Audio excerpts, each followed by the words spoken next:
him as our eyes met and you saw me. And forevermore, I'd like to share that vintage dream. Yeah, forevermore, we're living in that vintage dream.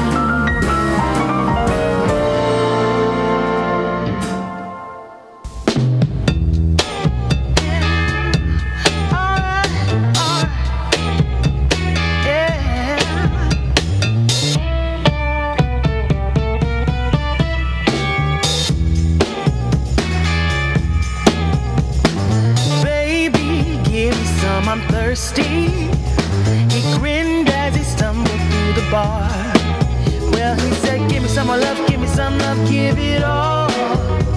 His breath clearly said it all.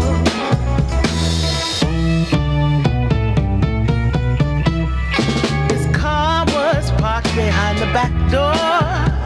Tuxedo black, El Camino 1969. Well, he said, give me some more love, give me some love, give it all.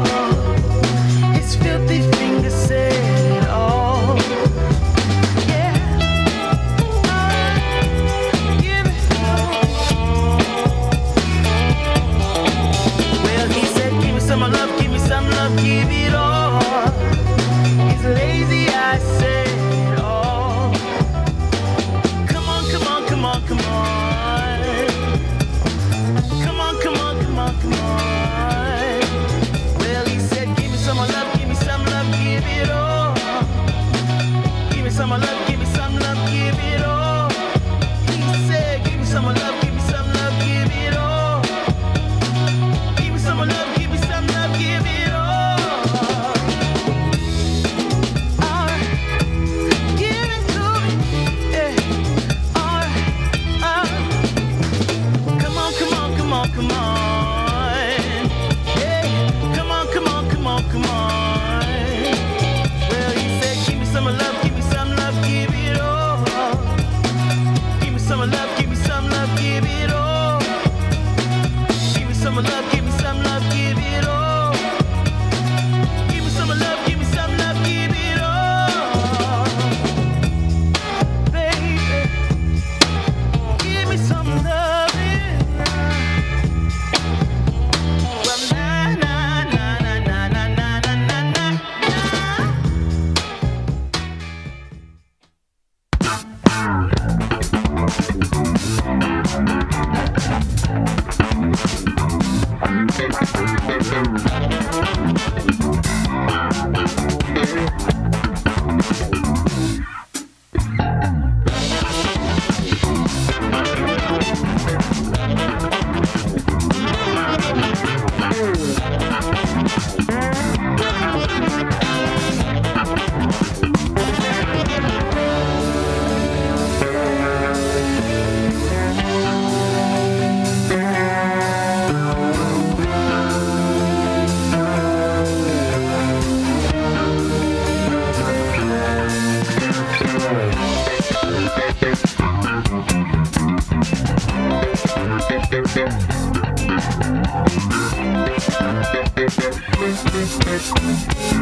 This is what I want now. No, I won't settle for anything else.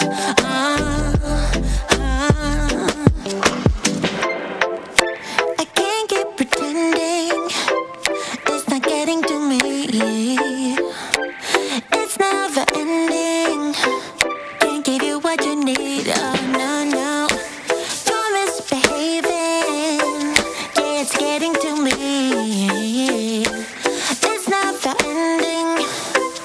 You can give anything, so you can go, go, go. Go, go, go, go, go. Yeah, so I can focus. I just need to focus on myself.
something to say to me, then say it to my face. What it's all about, why you're bailing out.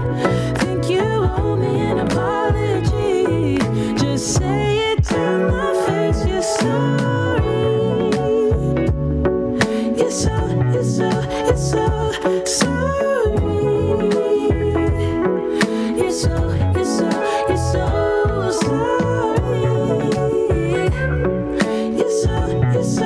so sorry. Say it to my face. You're sorry. I quit my job for you, even quit some friends for you, 'cause you couldn't stand it, me all independent, so you had to have me for yourself. That was when I trusted you, when I could add up 2 and 2, when you promised we'd be together, you, me, forever. Now there's nothing left to lose. And though I understand it's hard sometimes to make up your mind in these trying times, yeah, I just can't accept you leaving me when I'm overseas with the heart so heavy. Think that I deserve the truth for once, not a guilty tone, 'cause you're not alone, yeah. You said you wanna come home, but I know you don't. So this time I won't hear it on the phone. If you got something to say to me, then say it to my face. What it's all about, why you're bailing out. Think you owe me an apology. Just say it to my face. You're sorry. You're so sorry. You're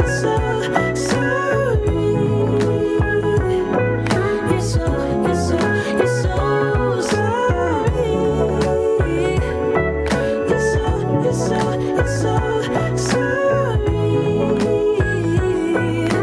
Say it to my face. You're sorry.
The Benjamin Dixon Show is only possible with listener support. Go to www.patreon.com/The BPD Show.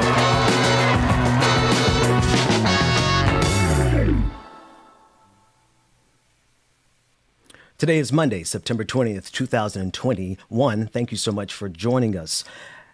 There's a sneaky suspicion in the back of your mind that I actually want to confirm this morning. Something is wrong. with the timeline that we're in. Something is wrong with the leadership that we have when we see that there is a concerted effort by the leaders to maximize the kind of suffering that we're seeing, not only from this pandemic, but from the pandemic of white supremacy. Let's talk about that today. We begin this morning with On the Clock with Georgia Ford.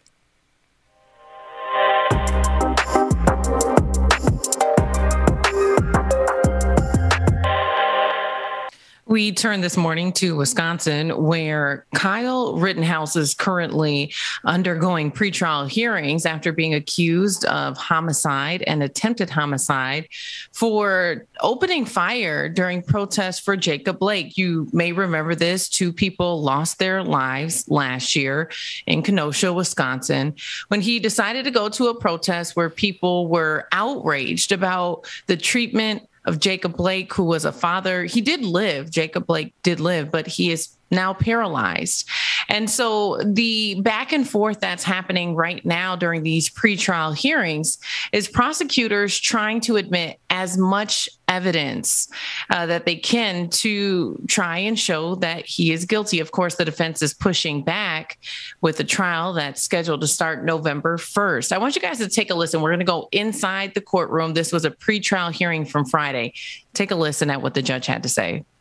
The Kenosha County judge limiting the lines of attack for prosecutors and at the upcoming trial of Kyle Rittenhouse. The man accused of killing 2 men and wounding a third during a protest over police brutality last summer is back in court. It adds nothing to the case as it relates. Don't concern him. Judge Bruce Schrader not outright denying the photos of the teen posing with Proud Boys in January, if prosecutors can prove Rittenhouse had ties to the group at the time of the August 25th shooting that killed Anthony Huber and Joseph Rosenbaum. Schrader denying the defense's motion to admit Rosenbaum's prior felony conviction.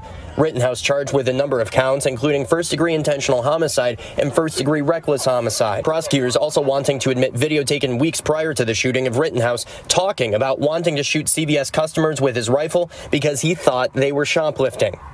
In this instance, it's words on August 10th, and on August 25th, it is not debatable that there's violence. The events are so totally dissimilar. Schrader withholding a final decision on that video, but leaning towards denial. This is not a political trial. It's not going to be a political trial. Another motions hearing is scheduled for next month. A jury selection is scheduled for November 1st.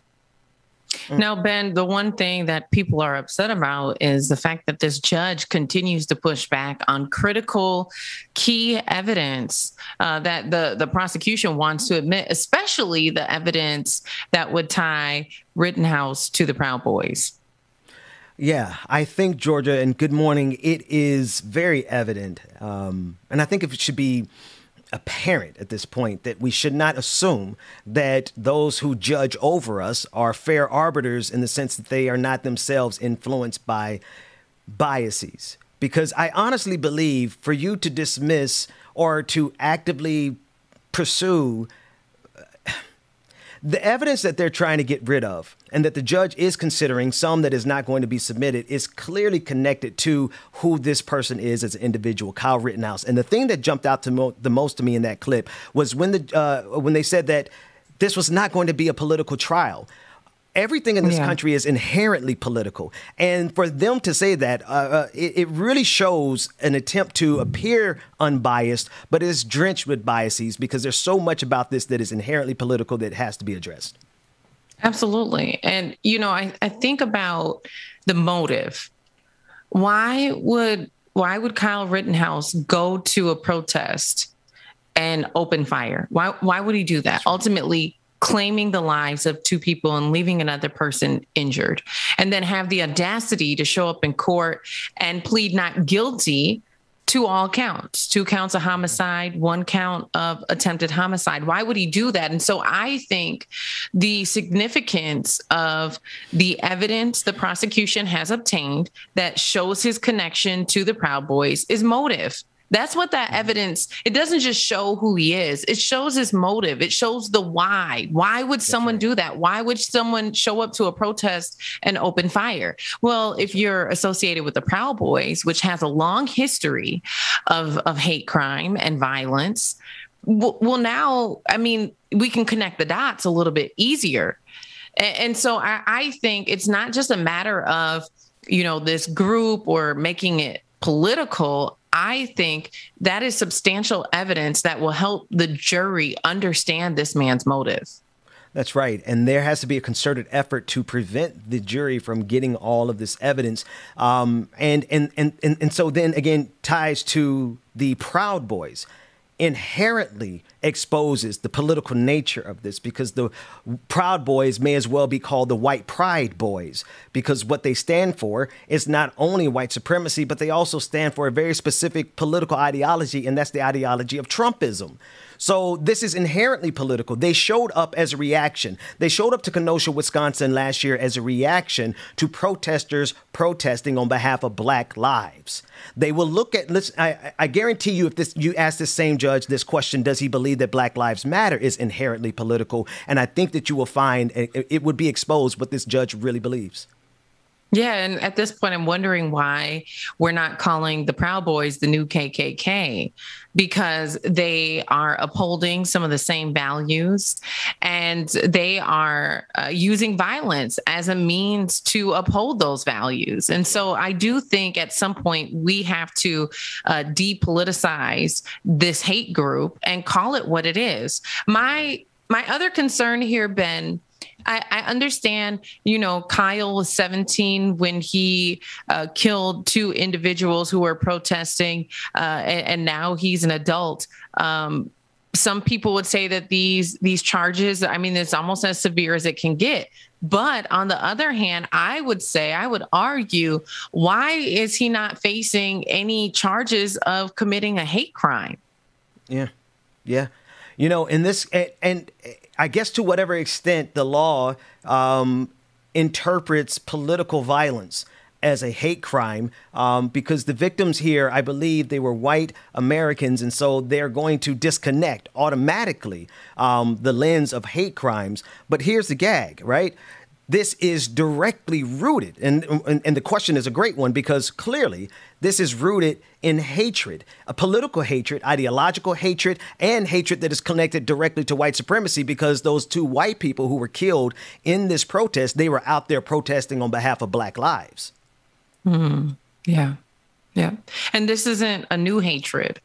This is an inherent hatred that continues to be passed down generation after generation. Ben, I know you've been following the anniversary of just that. Can you bring us up to date with what you've been following? Yeah. So, all around the country, last week, we recognized the anniversary of the bombing in Birmingham that took place in 1963. I believe this is the 58th anniversary, where 4 little Black girls who were attending Sunday school were killed. And it is the bombing of the 16th Street Baptist Church. And there is a story, we're all familiar with that story and the tragedy and the trauma and the white supremacy at the core of it. But I don't know how many of us are familiar with the 5th little girl, the survivor. Her name is Sarah Collins Rudolph, and she had a chance to speak with Joyanne Reed last week. And I think that it is just, it was a segment that I believe that we should take a look at. Let's watch that. On that day, we was going to have a youth day program. And we were so excited. So we came into the ladies' lounge to freshen up. And I sang Denise McNair and Cynthia Wesley and Carol Robinson. Their class turned out. Denise McNair, she was in front. So she walked over to my sister Addie and asked Addie to tie the sash on her dress. And when she turned to reach her hand out to tie it, that's when I heard a loud noise. Boom! It was so loud. All I could do was holler, Jesus! Addie. And, but she didn't answer. One of the deacons upstairs, when he heard the noise, he came down to check it and see what it was. The step had been blown away, so he jumped down and he looked into the hole, and I was just standing there. It was just awful. You were only 12 years old, and I have to imagine that trauma, affected you emotionally, losing your sister, but even just witnessing, being the only witness to that bombing. How did that impact your life? For a long time, I was angry. I was angry at what had happened. The fact that my sister was killed and my friend was killed and I lost, my right eye. I was really afraid, really, to go back into a church. One day I went to church and this pastor, he seen me and he called me out. He said, God is showing me you suffer with a nervous condition. And he told me that God was going to heal me now. So he laid his hand on me and then I fell to the floor. And when I got up, all of it was gone. I wasn't fearful anymore. On that day, we was going to have a youth day program. And we were so excited. You can listen to Sarah Collins Rudolph, and she mentions her sister, Addie Mae Collins, and Carol Robertson, along with Cynthia Wesley. All three of them were 14 years old at the time that they were killed. In addition to Denise McNair, you heard her mention little sister McNair, who was 11 years old at the time. But you can also hear the trauma. And I just want to make sure that we pause and reflect that the trauma of white supremacy is present with us today because it was not that long ago. This sister is not that old. Like this, I think a lot of times, Georgia, we think of racism and white supremacy during the civil rights era, but the civil rights era was so recent that there are people who are still literally living with the trauma today that they experienced then, compounded with all of the trauma that's going around us now in the form of George Floyd and Tamir Rice and Trayvon Martin and Sandra Bland.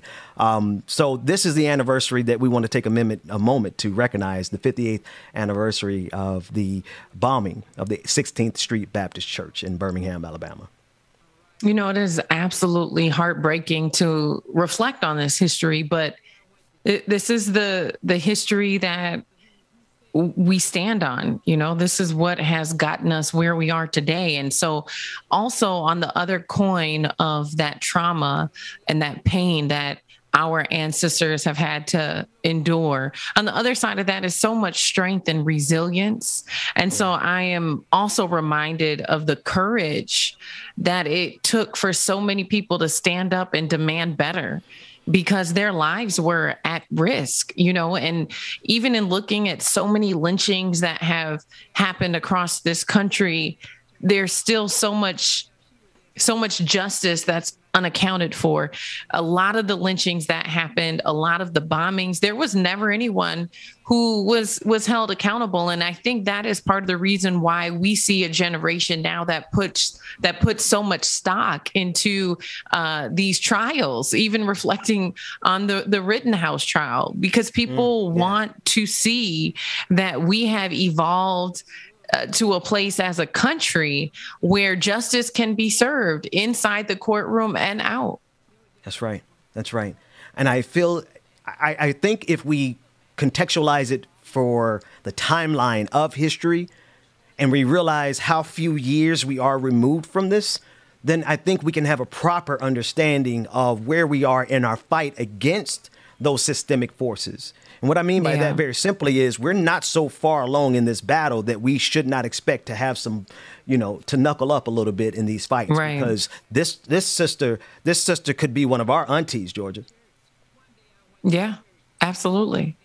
Absolutely. And when we learned about the history of the civil rights era, in our mind, I think there was a part of us that felt as though these things had been resolved, as though the change our ancestors were fighting for came to pass, and not realizing how much resistance they were met with and that not everything was resolved.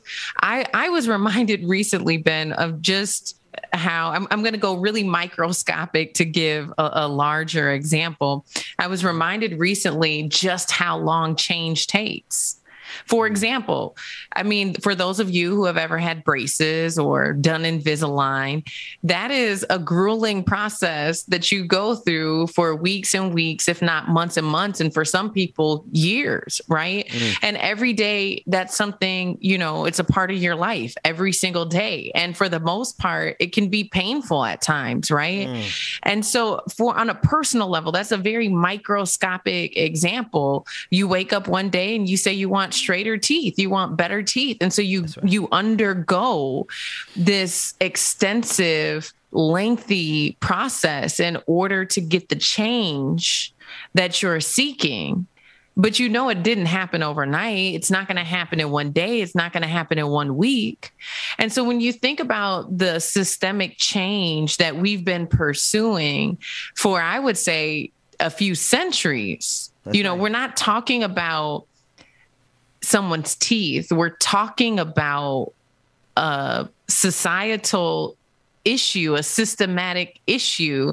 And so if you can draw any parallel there in terms of how long it really takes for change to come and how painful that process can be. I think sometimes we forget, especially our generation, there was this expectation after George Floyd that we are going to wake up the next day and things were going to be different, or surely within a week, or if not in a week, then in a month, well, if not in a month, then in a year. And here we are more than a year later. And most of us haven't seen the change that we thought we would in the time frame. But it doesn't mean that we should give up or lose hope. That's right. I think it means that we should keep pressing.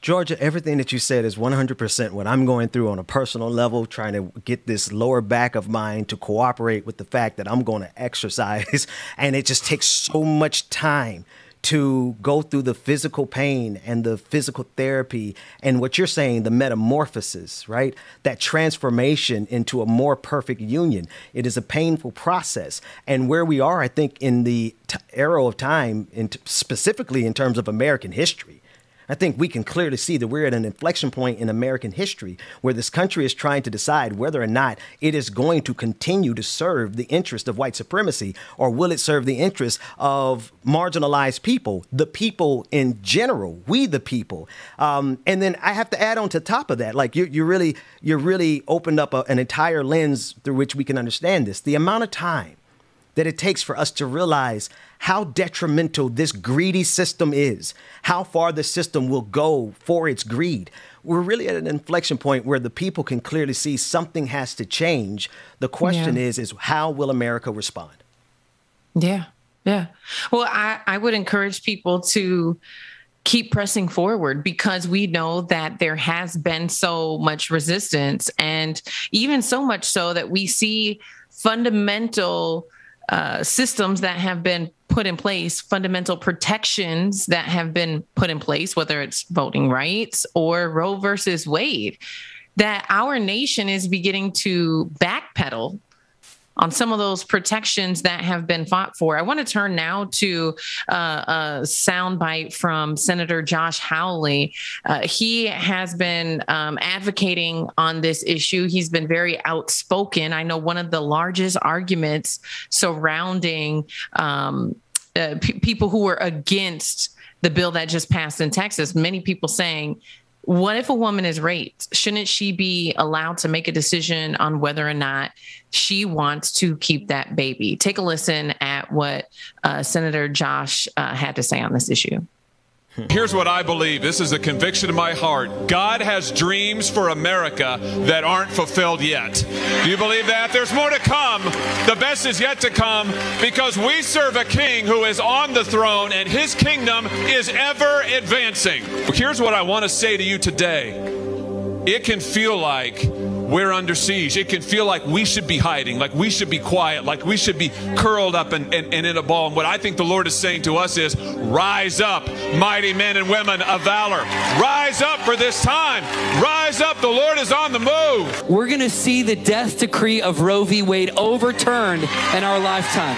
I felt it, man. I was 16 years old, worshiping at the Call in 2000, and I was beating the ground asking God, overturn the death decree of Roe v. Wade. And we're living in a day where it's actually possible. So let's just pray for that now. Heavenly Father, we thank you that you are the Lord over every institution, including the Supreme Court of the United States. And we thank you that you gave us in this country a great constitution that protects the right to life. And we pray, Lord, that you would open the eyes of our Supreme Court justices to see the truth and to love justice. And they would say justice would be done, that the unborn would be protected, that the innocent unborn would be protected in this country, that we would be a country that values the innocent unborn and innocent life, and it would begin this fall. Lord, we pray you begin in a mighty way, that you would begin to turn the tide at the U.S. Supreme Court this fall with this case. Lord, would you now come in your power, and would you turn the tide in our country? Would you turn the tide for life? And would it begin, Lord, right now? Would it begin right here? Would it begin right up at that building? In the name of the Lord Jesus, amen. Ben, your thoughts? You know, everything that comes in the name of the Lord Jesus isn't really coming in the name of the Lord Jesus. And I could reassure you that no matter how much jargon this senator has that sounds as though it is something that is reflective of the goodness of the faith that I adhere to, this man is a false prophet operating in the spirit of the Antichrist. Along with all of his colleagues, he's not by himself, because let's be sure they don't give one damn about life, not the life of those children. They want to force somebody to have a child. And then as soon as that child is born, they will send that child into this pandemic to die of COVID-19 without question, because he is a part of the caucus that is ensuring that our children are getting infected at a rate that suggests that they are anything but pro-life. So I just want to make sure that the people are very, very clear. No matter how soft the music was in the background, no matter how many scriptures this guy is spitting, this is the lineage of the same Christianity that enslaved us and lynched us right before they went to Sunday school. So I just want to make sure the people are clear about that. You know, and I think that for some people in the faith community, this is a hard conversation to have. You know, it is complex when you lay in the spiritual component. But what I do think is, if you wanted to protect life, then why aren't there harsher sentences for people who are accused, convicted of rape? Right? Like, if you start to address some of the concerns that women are facing, you go and you take a poll of women who have decided to get an abortion and find out why. Right? I mean, Ben, this is, as a woman, as a mother, I mean, this is a very personal issue for me also. I was in a situation with my last two daughters where I wasn't eligible for maternity leave. And so when you create working conditions that are not very conducive for parents. Now, mind you, the reality of it is a man would never be put in that position of not being eligible for maternity leave. Yes, while you could say paternity leave, and I know people advocate for parental leave, at the end of the day, in order to have a baby, it does not require a man take time off of work. A man can be at work while the baby's being born. I mean, scientifically, it's just possible. Women, there's certain needs. If we're going to become a pro-life society, then we need to look at these other countries who have created employment opportunities that allow women to have a year off, 6 months off, at minimum 6 weeks to just recover from a physical and health standpoint. And so you look at these statistics of women who are dying given birth. There are some Black women who are terrified to go into a hospital in 2021 and give birth, because 1/3 of the amount of people who are dying in birth or from complications are Black women. It's almost like a death sentence, right? And so when this is your reality, when these are your options, I know women who feel like this is the better way for them to go. It's the safer way for them to go. And so, you know, it's hard even as a journalist, because you have to look at both sides of this issue. And so when you have people who are so far on the pro-life side, you know, I can't help but wonder, what are they doing to address the concerns and the conditions in which lead women to an abortion clinic in the first place?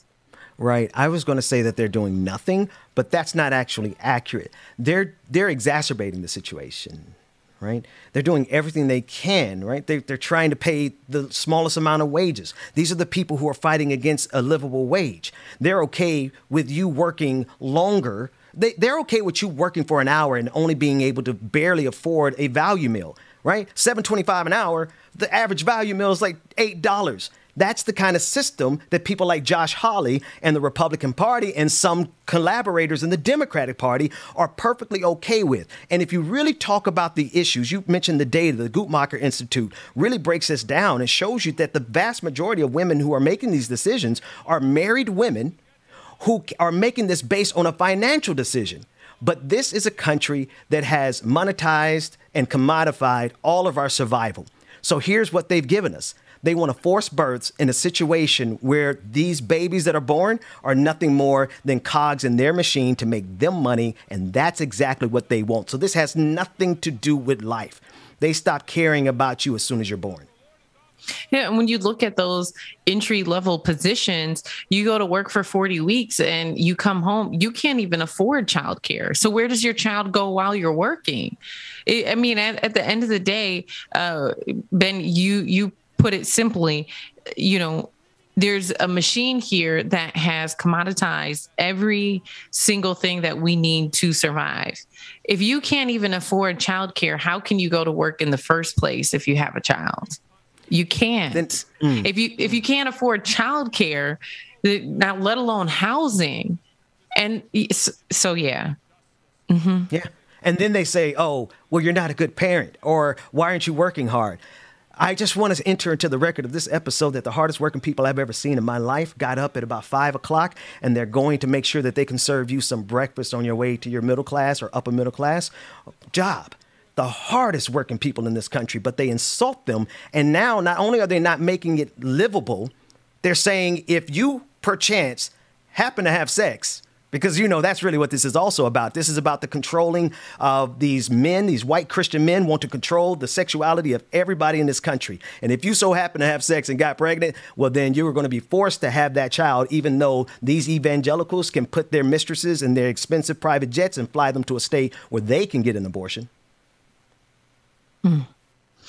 As we reflect again on that anniversary, Ben, and now here we are, nearly 60 years later, fighting to preserve the protections that our ancestors fought for. It is a tough time in America. And I feel like we've made so much progress, but there is a small group of people in this country who are trying to backpedal.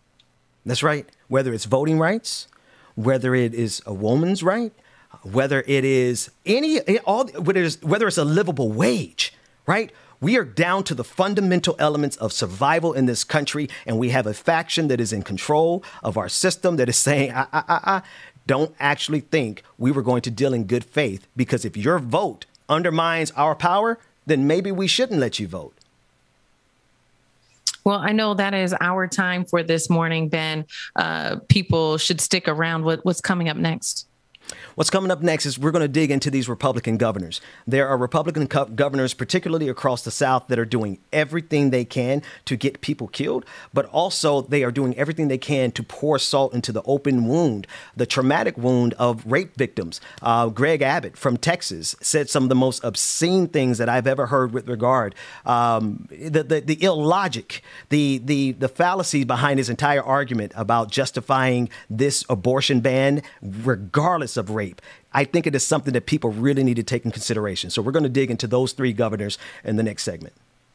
That's coming up next on The Benjamin Dixon Show.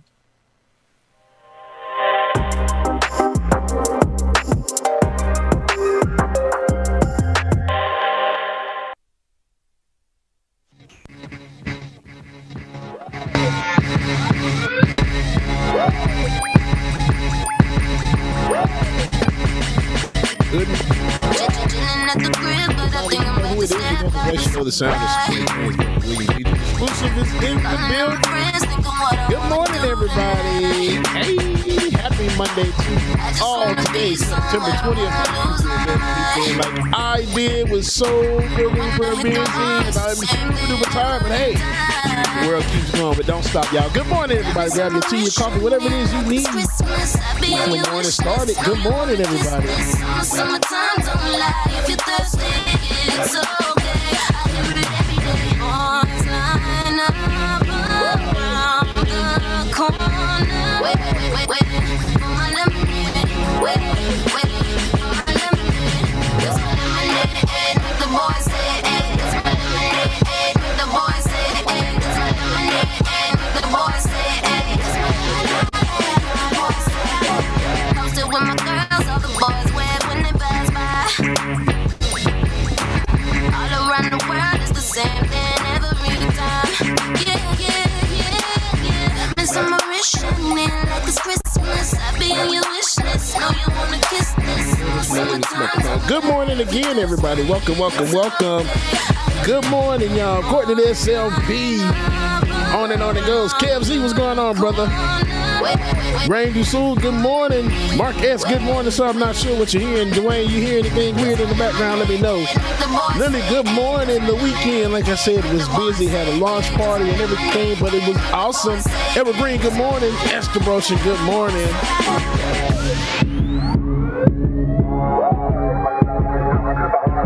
Alicia, good morning. Brother Chuck Diesel, you better ride the wave. Chuck, good morning, y'all. Alicia Tiger, good morning. Roller Dragon, good morning. Afraid Not, Lisa Noel, good morning. Boondocks, what's going on? Peter Low Frequency, good morning. Laura, morning. Bloody Right, good morning.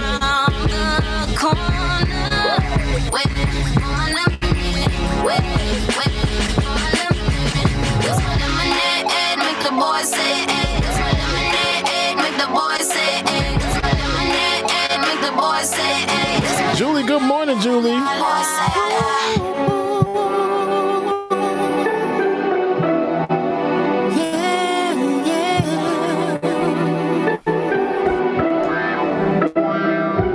He's a man and he's taking it to the streets, just doing what he's able in the day to provide for his family and put food on the table.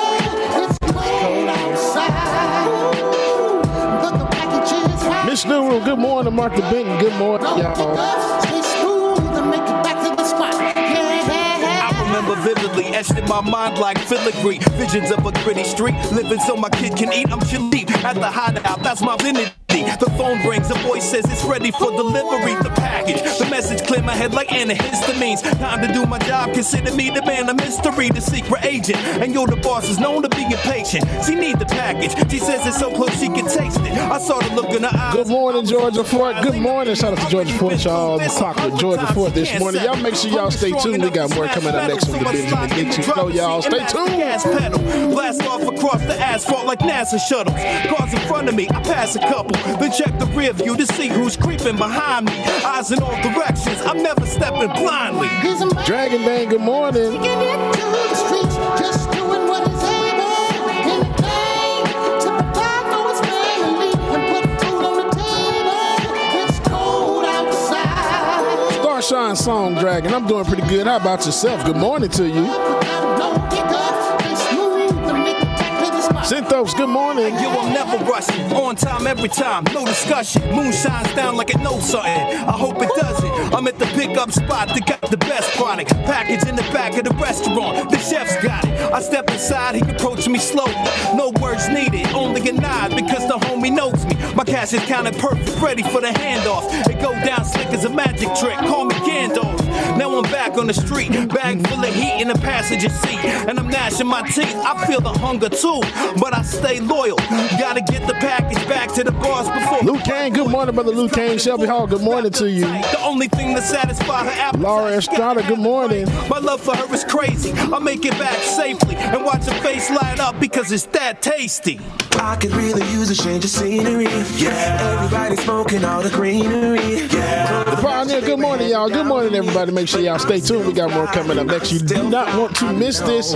Great shows coming up today, man. Make sure you stay tuned. Good morning, everybody. I'm still fly, let's go. It could all be worse. I could be a hater like you. It could all be worse. Pills to make the man, but that poison's gonna kill you. From the inside out. So right now, say it with your chest now. Say it with your chest now. Boy, I'm looking real skinny on this camera. What the hell? Can't nobody take me here and now. Let me find out.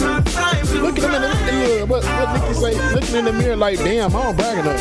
It's my time to ride. I'm young. Mark S, of course, multiple times already, sir. That's one of my favorite shows. Blue King, I appreciate that, brother. Demon Yama Mama, good morning. It's my time to ride it now. It's your time. Cheers to all the haters, cause you proved to me that rising to the top was my destiny. Yeah. You can say whatever from behind me, but I'm still fly. I'm still fly, I know. I'm still fly. I'm still fly. Happy anniversary to my brother and my sister out there, y'all. Happy anniversary, Andrew Jr. and Corinda. Happy anniversary, y'all. Love y'all, mean it.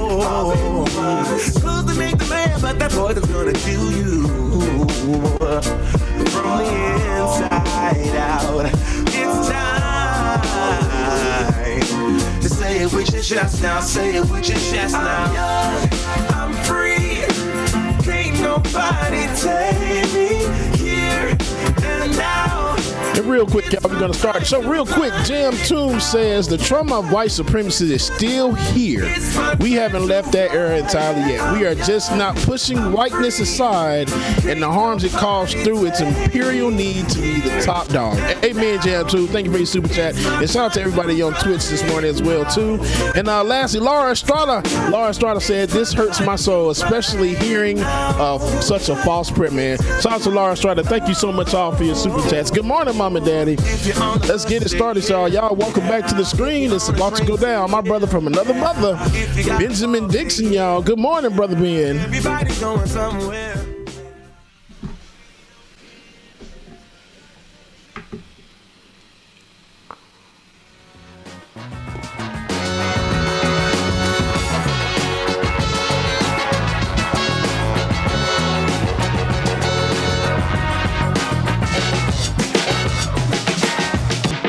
The Benjamin Dixon Show is only possible with listener support. Go to www.patreon.com/The BPD Show.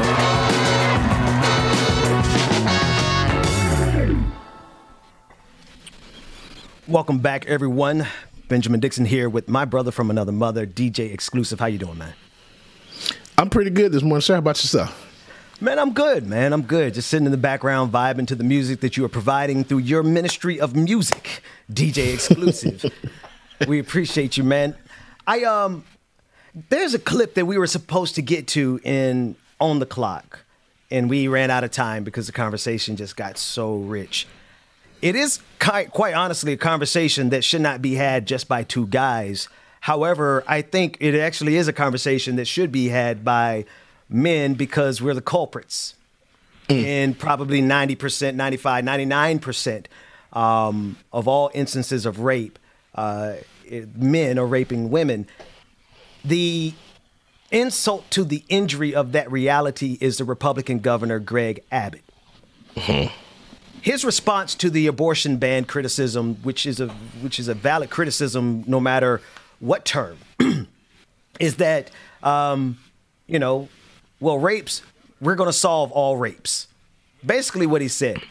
And then, James, we have a clip of him saying that the reason you should trust him with this particular, traumatic experience that women go through because of men, you should trust him because he processed the most amount of rape kits than any other governor.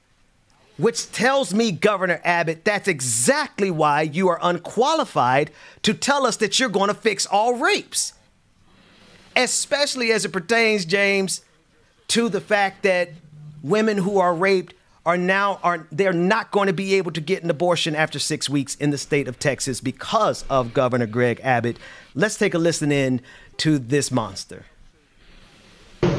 As governor, I have processed more rape kits than any governor in the history of the state of Texas. Processing those rape kits helps to identify rapists that can lead to the prosecution. When police are defunded, that obviously means you have fewer police to respond to or protect people from people like rapists. I will not accept defunding police in Texas, which is why these legislators passed and I signed into law about prohibitions and penalties for any jurisdiction that's even thinking about defunding the police. Funny, James. Funny how that ran seamlessly in the same press conference, robbing women of their right over the autonomy over their bodies, even in the most dire of circumstances after being raped. And then he segued right into talking about funding the police with even more money, which we know as black people is a direct threat to our community. Funny how those two things are juxtaposed with each other. Of course, you wouldn't expect any otherwise from him. And this is from somebody who's just a total complete idiot all the way around. I mean, you process more rape kits than any governor in the state of Texas. I don't think that's necessarily a good thing, sir. That just means your police and your forces not doing their job. Preach, man, because it's so obvious. Right? That's terrible, Ben. That's really terrible. If last week you told me that you are going to, in order to accommodate for the inconvenience that Greg Abbott has created for women in the state of Texas, saying that even in the instances of rape, that you can't get an abortion after 6 weeks, to accommodate for that inconvenience, he said, well, what I'm going to do is solve the rape problems. That's what he said last week. This week, he's saying, I've processed more rape kits than anybody else, which tells us, James, that he's the least qualified person to solve the rape problem. Hello, Ben. Absolutely right. That just goes to show that there's a bigger problem than you're admitting to. Exactly. But he doesn't care about it. He doesn't care because these Republican governors don't care. I want to shift to this next Republican governor from the state of Mississippi, Tate Reeves. As he is encountering Jake Tapper, they're discussing COVID-19. And I want to, Jake Tapper did a great job of showing the hypocrisy of a governor who is opposing Joe Biden's mandates. But your state is the one that is being ravaged the most by COVID-19. Let's take a listen to this clip. The reality is this is an attack by the president on hardworking Americans and hardworking Mississippians who he wants to choose between getting a jab in their arm and their ability to feed their families. And I just believe that's a false choice. The president does not have the authority to do this. He knows he doesn't have the authority to do this, in my opinion, but he wants to change the political narrative away from Afghanistan and away from the other issues that are driving his poll numbers into the ground and focus on anything, particularly a political fight, other than those issues. Let's talk about what you and the legislature in Mississippi is doing, because I'm sure I don't need to tell you, Mississippi this week became the state with the worst number of coronavirus deaths per capita. In fact, if Mississippi were its own country, you would be second in the world only to Peru in terms of deaths per capita. That's a horrible, horrible, heartbreaking statistic. So with all due respect, Governor, your way is failing. Are you going to try to change anything from what you're doing already? Yeah, well, obviously, in Mississippi, our legislature is a part-time legislature. Sometimes I wonder if in America, if our Congress was part-time, we wouldn't be in a better position. But let's talk a little bit about better position than Mississippi and where we are with the virus. Second worst in the world. I mean, how can you say that? In the world, Ben. In the world. In the world, James. In the world. Y'all realize what they said, y'all? The second, not in the United States of America, but on the planet Earth. You are second. Floating on this rock in space, the state of Mississippi per capita, if it was a country, would be the second worst impacted by COVID-19. And this mediocre white man by the name of Tate Reeves puts his incompetent, feckless. I have an issue with Mississippi because I have loved ones in Mississippi and I've lost loved ones in Mississippi to COVID-19. Right, man. Lifelong friends from Mississippi who have died because of this pandemic. And Tate Reeves puts his wildly incompetent self on national television and thinks that he can prevaricate his way around the reality that he is by far the most incompetent governor in the history of governors on the face of this planet. And there he is smiling. While our people are dying in Mississippi, man, it's black folks that's dying. Yes. I know there's some white folks dying, but on the margin, like in terms of our percentage, in terms of representation, black folks are the ones that are being ravaged by this the worst, man.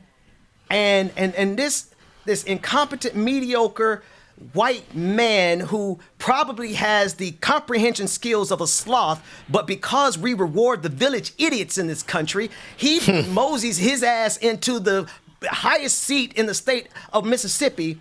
And as a result of his policies, I got people who are dead. The absurdity of it all. Let's continue before I get a little too invested this morning. Go ahead, James. And I was about to say, Ben, the reason why you incompetent, that's Peter Griffin in the damn office. There was somebody that said, I can't take credit for that. Peter Griffin, straight up right there. Like I said, how did Peter Griffin get in office? Man. I just, a long time, lifelong friend. Let's move on to the next governor. Yeah. There's another governor in the state that we live, James. The state of Georgia. The former Secretary of State who robbed his way into the governor's seat, he robbed it from Stacey Abrams. In his justification as to why we should not pursue vaccine mandates, he creates something that would be fabulous if we had, but we do not have it, and it's the AIDS vaccine. But in order to make his argument sound, he had to literally create something that would have been cool if we actually had it back then. Let's take a listen to Governor Brian Kemp as he shows his incompetence. So we've had vaccines for measles, for polio, for smallpox, for swine flu. How is this different? Well, I think it's different in a lot of ways because it's so new. Even though it's very safe, it's very effective. We know that. I believe that. There are people that have doubt that's out there because they haven't been all three fully authorized yet, and then mixed messaging out of the Biden administration. And plus, just like the AIDS vaccine, mandating it didn't work. It only worked when they started educating people why it was a good idea. That's what we need to continue to do with the COVID vaccine. We've got Biden. AIDS vaccine? Is there something I missed in 43 years, 42? I forgot how old I am, but that many years? Am I missing something? Because we were born, right? I was born in 80, bro. Like, my entire existence has been shaped around the understanding and the fear of HIV/AIDS, right? It would have been really cool to know along these times while we were sitting our butts in them testing rooms if there was a vaccine out there, Brian Kemp. And as a proud member of the card-toting LGBTQIA alphabet gang, whatever y'all want to call it that y'all say we are, I thought I would have knew that information, like for real. AIDS vaccine, bro? Man, this is what happens when you take the village idiot and you throw them in a suit and tie, giving them a little bit of cash, because nothing makes a person feel that they're smarter than they really are than putting some money behind them. And you throw them into these governor seats, and in the time of our greatest need, right? Like, it is really fun to run laps around their stupidity, but I believe their stupidity is intentional. I believe that they're not actually village idiots. I think that they are carrying out an agenda that somewhere along the line, when the story is told of this moment, there are people who are profiting not only off of this pandemic, but off of the very plague of white supremacy itself. And we're going to find the paper trail, man, because I don't think that they're this dumb. I think that they're being paid enough to pretend like they're this dumb. Absolutely, man. In between him, DeSantis, Abbott, and Peter Griffin that just got off the screen, man, these people will single-handedly destroy the United States of America. I'm sure there are a few more governors in that mix, but this is going to be the downfall of us, y'all. Bro, literally. Can we not see the writing on the wall, James? Because I really want to talk about that. I'm like, listen, folks. Rome ain't got nothing on America. I'm sorry. The fall of Rome has nothing like Nero fiddling as the Rome burned or as the barbarians charged through the gates. That's got nothing on the fact that we got a country of people who are so drunk with greed and they're so drunk with their bigotry, but they're not just outside in the economy. They're in the Senate. They're in the Congress. They are all around us. They're on the Supreme Court.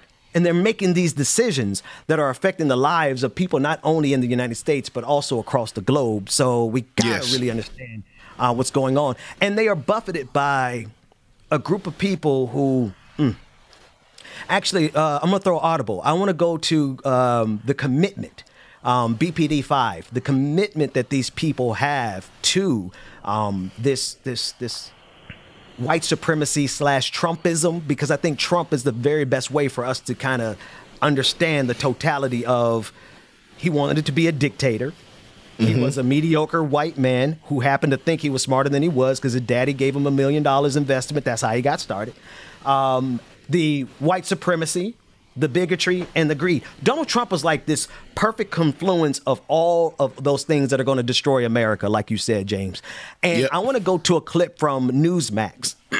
This is a host by the name of Greg Stinchfield, and he's talking with the veteran as they discuss Afghanistan. They discuss different critiques of what's happening. But I want everyone to take a listen in to the commitment that these people have, not only to the ideology of white supremacy and bigotry and greed, but also to Donald Trump himself. Let's take a listen in.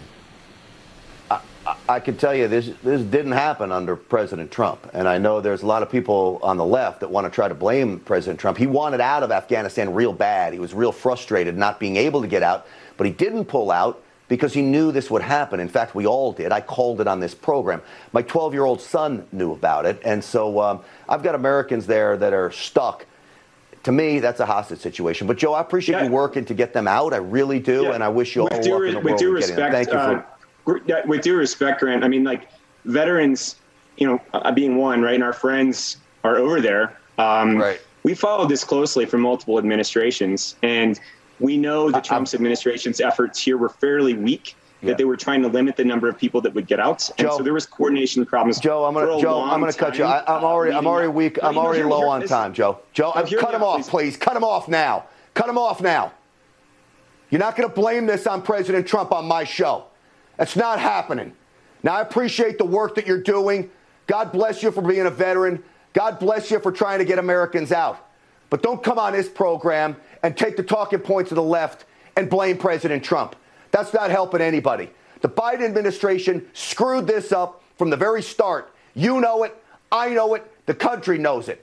And to call them not hostages, I don't know how you don't call them hostages. They're stuck in Afghanistan with a country overrun with terrorists that are willing to kill them all. I'm mad about that, man. I really am. All right. I'm going to slow it down because we've got a real hero coming up. That man's a real hero, too. He served. You know, I'm just going to let you know, cut him off. Cut him off now. What? James, he was mad. He was big mad, man. He was like, big mad. You're not. What you're not going to do, what you're not going to do is come on my show and talk about my leader, Trump. I'm like, wait Trump a minute. Ain't never did nothing wrong to nobody. Hey, you ain't going to come on my show and talk about Donald Trump. Donald Trump is the reason I'm here. Donald Trump is the reason I have a show in the first place, is what Greg Stinchfield was saying. He said, what you're not going to do is come in here and talk about my benefactor. God. But here's the other thing underneath this is the level of commitment that is at every single level. And Donald Trump is just a symptom here, right? I want to make sure that people never forget that Donald Trump is just the boil that erupted from white supremacy and bigotry and greed, right? They have a commitment, not only these Republican governors, but they have a commitment also throughout the media. And there's so much money that goes into these organizations like Newsmax. Their operation is into the millions upon millions of dollars. And these operations are here specifically to ensure that we never make any progress for humanity, man. I could just summarize. Black people, yeah. Women, absolutely. But humanity in general, these are the people who are blocking us, bro. Absolutely, man. And I mean, just seeing the amount of big mad energy he had when the veteran was just trying to say something simple, and then you get upset and cut this man off. See, just you have that power because you're just on the show and you're just on the camera show or whatever, this little punk behind show that you're on, and you can do that. But let this have been somebody else's show or been in the street somewhere. Man, you're going to listen to what this man has to say. People hate to hear the truth, and that's when they get upset about it. Yeah, man, I was getting ready to, I was shaking my head because I was just getting ready to go into another segment. I did not realize that we are at the end of this hour, and we want to take a quick break. When we come back, we'll be joined by Rebecca Azor for Like It or Not. We have a lot of more stories because this commitment, this thing that we're fighting, man, is everywhere. It is everywhere. So when we come back, we got to dig into these QAnon conspiracy theorists. We got to talk about some. We're going to be joined by Olurin, the phenomenal public defender who comes on our show and anywhere she shows up, and she wrecks shop on behalf of the people. All of that and more is coming up after this break. DJ Exclusive, our Minister of Music. It's in your hands. Gotcha. All right, y'all. Make sure that the chat that I just saw was hilarious. Anyway, y'all make sure y'all stay tuned. We got more coming up next. Rebecca, Like It or Not is coming up next, y'all. Y'all stay tuned. Good morning. Promised you they stole out my crown. Sorry to tell you, I know my value. I'm gonna recoup it. But don't waste my energy, I don't got much, don't be wasting. Shout out my man, Daddy. Good my man, Daddy. Love y'all. Mean it. Good morning, Q. Love you too. Right, don't question my integrity. No, I thought we would be just fine, and I thought your heart was like mine. Rock Church Wrong Pew. Good morning. Sassy Jazzy Spitfire Dragon. Good morning. King Jaffe Affair. Good morning. This is Recoup. Unfortunately, I'm not the name of this song, so I don't have me won't be Recoup. Yeah, I'ma go through just to go through. But baby, what you want me for? What you would say about me? Morning. I hope all is well. Tell them I need my money right now. Good morning to you, Miss Stay stole out my crown. Sorry to tell you, I know my value. Yeah, I think my mic is I'm gonna recoup. Okay, good. I'm about to say I think my mic might be on this last leg. We hope not though. Brother Lateef, good morning to you. Because I couldn't see, but now it's clear you ain't ever been true to me. My intuition ain't never lied. I had to leave. Keegan, good morning. Handle your business, do what you're thinking. I appreciate to get your revenge, but you won't break me. God as my witness. Past the point of no return, I'm on a mission. Truth the Dragon, good morning. But no need for comparisons. What's from me won't be from me. The Pioneer, you should watch the documentary on Netflix. I forgot the name of it, but T-Pain is one of the first ones on there, and they're talking about how auto-tune killed music. People don't know that auto-tune has been around for many years. So I wouldn't say that it's ruining music. I think it's pretty good, just depending on how you use it. It's my opinion. Sorry to tell you, I know my value. I'm gonna recoup it. Don't waste my. Excuse me.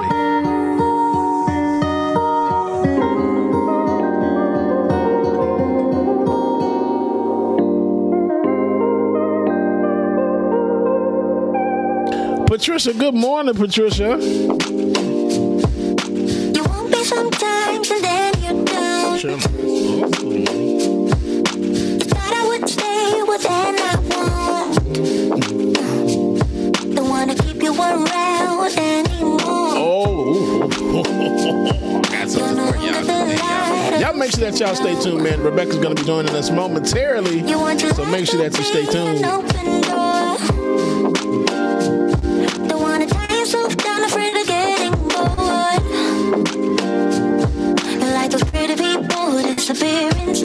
Danielle Labiqua says, good morning, Bubba. Great to see you. Did you watch the video I sent you on Instagram of the bird?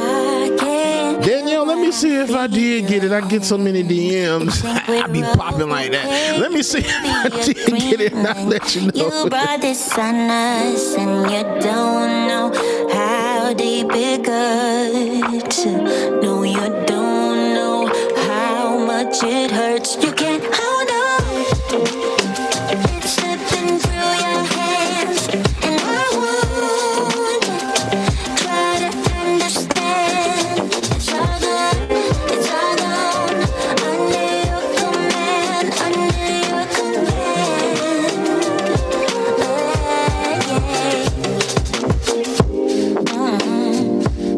You want me right there, and then you don't. You want me to back up, but then I won't. Samaya, thank you. Good morning to you, Samaya. Keep you around anymore. Goku! Come here. What's going on, Goku? Good mother, Industrial Arts. Man, good morning. Let me tell y'all. My weekend got away from me. Industrial Arts came in town, and I did not even get a chance to hang. Everything escaped me this weekend. So I apologize to you, brother. But next time you're in town or next time I come that way, we definitely going to get up, okay? Colorado? Oh, yeah. How much it hurts. You can't hold on. Six Dragon Daddy, absolutely right. And Roller Dragon, yep, there was a vote quarter. I think that was the initial name of it, if I'm not mistaken. Oh, y'all, let me tell y'all real quick. So I asked Siri, I said, Siri, why am I still single? Child, do y'all know that Siri activated the front camera?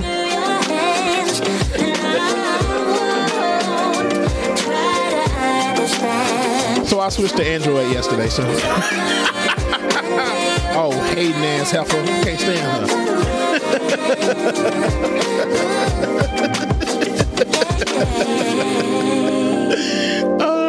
her. When I saw that joke, I was like, that's funny as hell.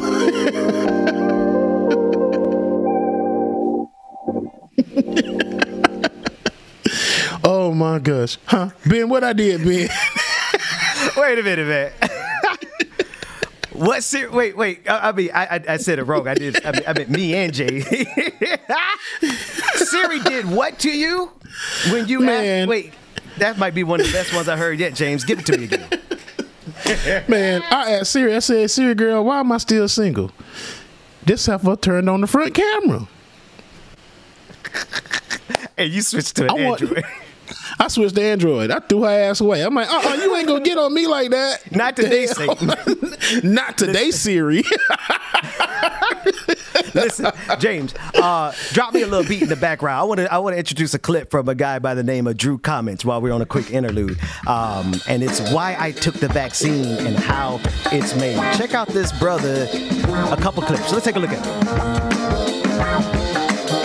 Yo, 150 million full vaccinations given out in the U.S., and I'm one on Moderna gang, my boy. Why'd I do it? Pretty simple. Deadly pandemic. I ain't trying to die. Vaccine, 94% effective after the second shot. Sign me up. After hearing from virologists and ICU physicians, most of whom look like me, my mind was made up. Not to mention, nobody give me a good enough reason not to do it. You don't remember Tuskegee, my boy? Yeah, I do, and I also remember in that same instance, black men were refused treatment. But look how fast they made it. They didn't test it. That's cap. First off, they started phase 1 of human trials for Moderna back in mid-March 2020. Plus, 3 things contribute to vaccine development usually taking so long. Funding, manpower, where the starting point is. These are the same factors that go into dating, but that's a conversation for another time. Let's first look at funding. Medical research costs money. Most of the time, one of the biggest challenges is getting grants. But that wasn't the case this time around. With the exception of the state of Georgia, the whole world closed down and researchers had access to all the money in it, which leads into the next advantage they had. Incredible manpower. Usually these research groups are pretty small with a handful of folks. With COVID-19 taking top priority in the world, the entire global medical community researched it together at the same time and shared notes. That, with 100,000 people pretty much immediately volunteering for trials, they had more manpower than the comment section of a Kevin Samuels video.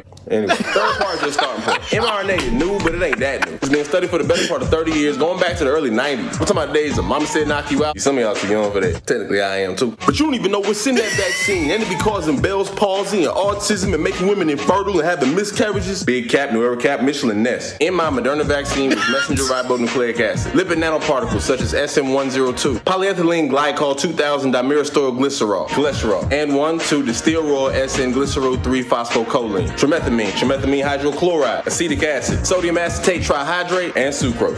Bruh. Ain't none of that causing Bell's palsy, autism, or infertility in women. Look, this how they work. The mRNA goes into the cytoplasm of the cell and gives instructions on how to make the spike protein found on the actual COVID-19 virus. Your own body creates the spike protein, then creates antibodies that can beat it when and if the real thing shows up. So in athlete terms, the mRNA shows up with game film. Your body then creates a scout team and can strategize against and beat up on in preparation for game day, just in case there's a game day. So really, we ain't even talking about vaccination. We talking about practice.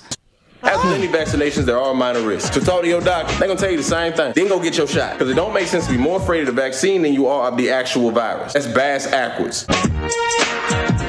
Bruh. True comments. When I tell you this black man just came on here and spit all kind of scientific information, dude, and broke it all the way down. It was damn. Like, with the Fresh Prince of Bel-Air music in the background. Right. James, give us one more break, man. When we come back, we're going to be joined by none other than Olay as we discuss what's going on Rikers Island. Rebecca Azord, like it or not, coming back. Drew comments. That was dope, man. I like that one. Right.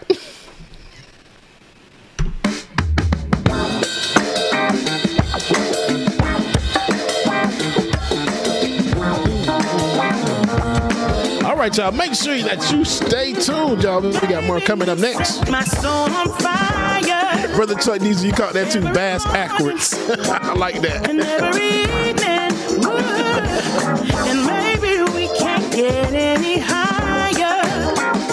But if you like to take a ride, we can discover what we're hiding. Making you move it. Brother Tyler, good morning, Tyler.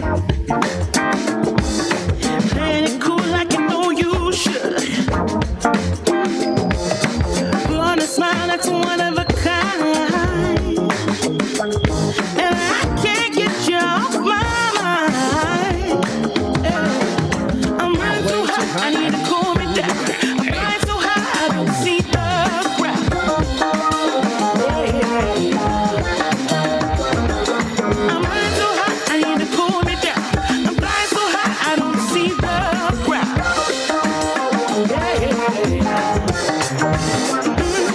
Baby, you set my soul. I think like in my farmer life, I used to be a bass player, like a bass guitar player.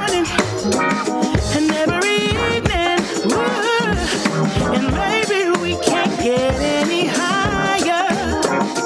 But if you like to take a ride, we can discover what we're hiding. Taking your time and short don't run. Boondocks Dragon, good morning to you. My body's getting wild, wild, wild. The way that you move is like a love machine. Come be my king and I'll be your queen. I'm running too hot, I need to cool me down. I'm flying so high, I don't see the ground. Martha Ben, good morning. Don't worry, we'll still be here. Make sure that you watch later on, all right? On and on it goes. Six Dragon Daddy, good morning, y'all. Baby,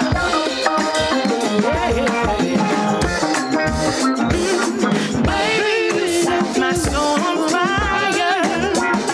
Every morning and every evening.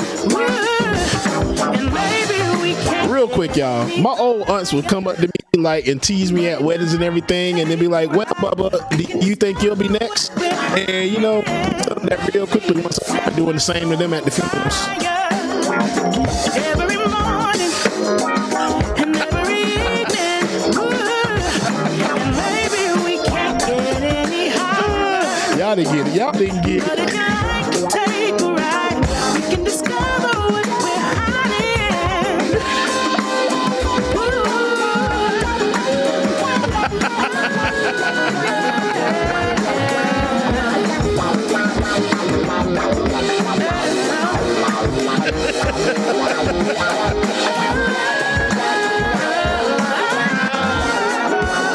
Baby, you set my soul on fire.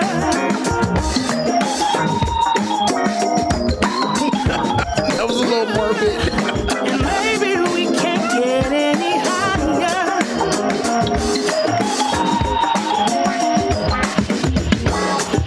Yeah. All right, y'all. I think it's about that time. If I'm not mistaken, Dwayne, am I right? Is it? Okay, cool. We got one more song for you, and we get right to it. Y'all stay tuned.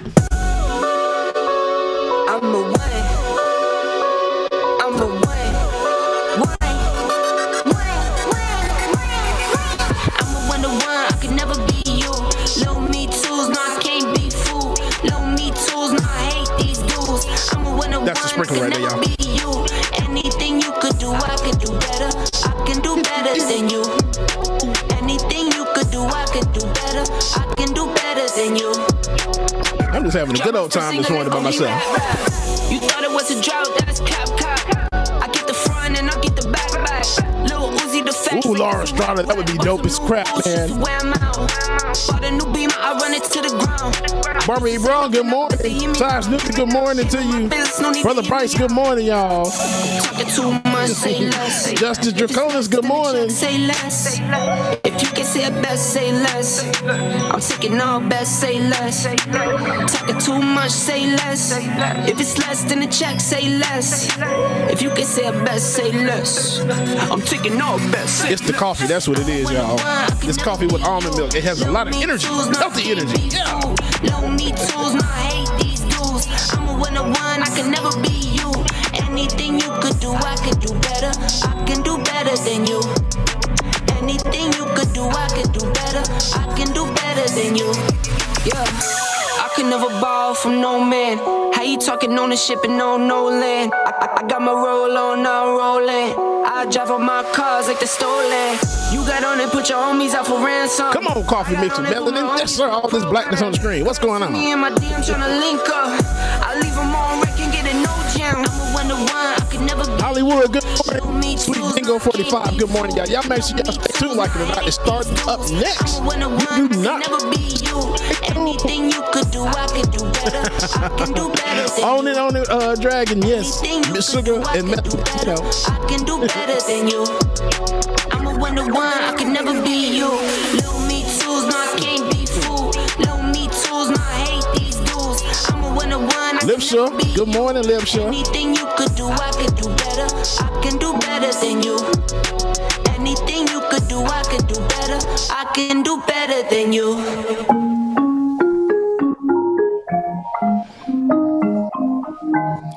Good morning, B.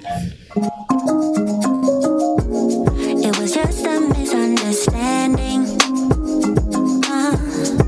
You waited in the rain for hours, and I couldn't say Truth Dragon, good morning. No, I checked your number twice, then I went home. But I wanna let you know that, yeah, everything about you makes me smile. I wanna be your best friend, your best friend. I wanna be around you all the time. You don't understand. Dragon name, good morning. Excuse me. I meant everything I said. All right, y'all. Ursula Baptiste, good morning to you. Y'all, it is time for Love is all around. it's a Baby, what's your hurry? Like it or not starts right now. Like It or Not with Benjamin Dixon starts now.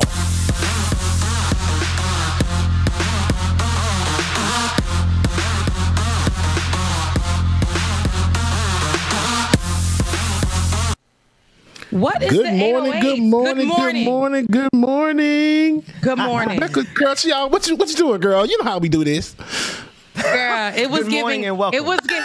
It was giving 808. So good morning, Ben. Go ahead.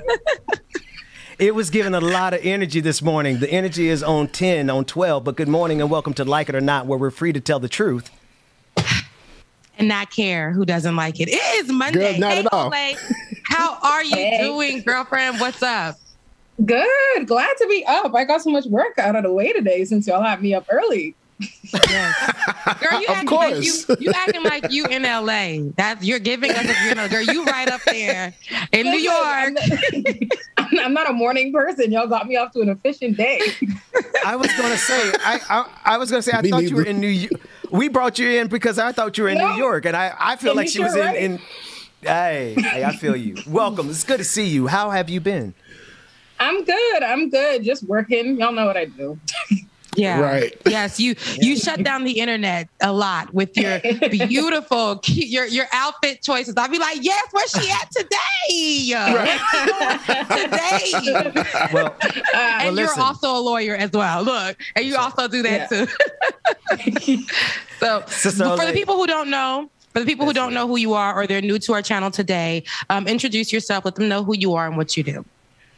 I'm a public defender at the Legal Aid Society. I'm basically what I call a professional loudmouth online. I do a lot of advocacy. I guess they would call me a movement lawyer. I also do a lot of legal commentating, and right now I'm on the Law and Crime Network about twice a week.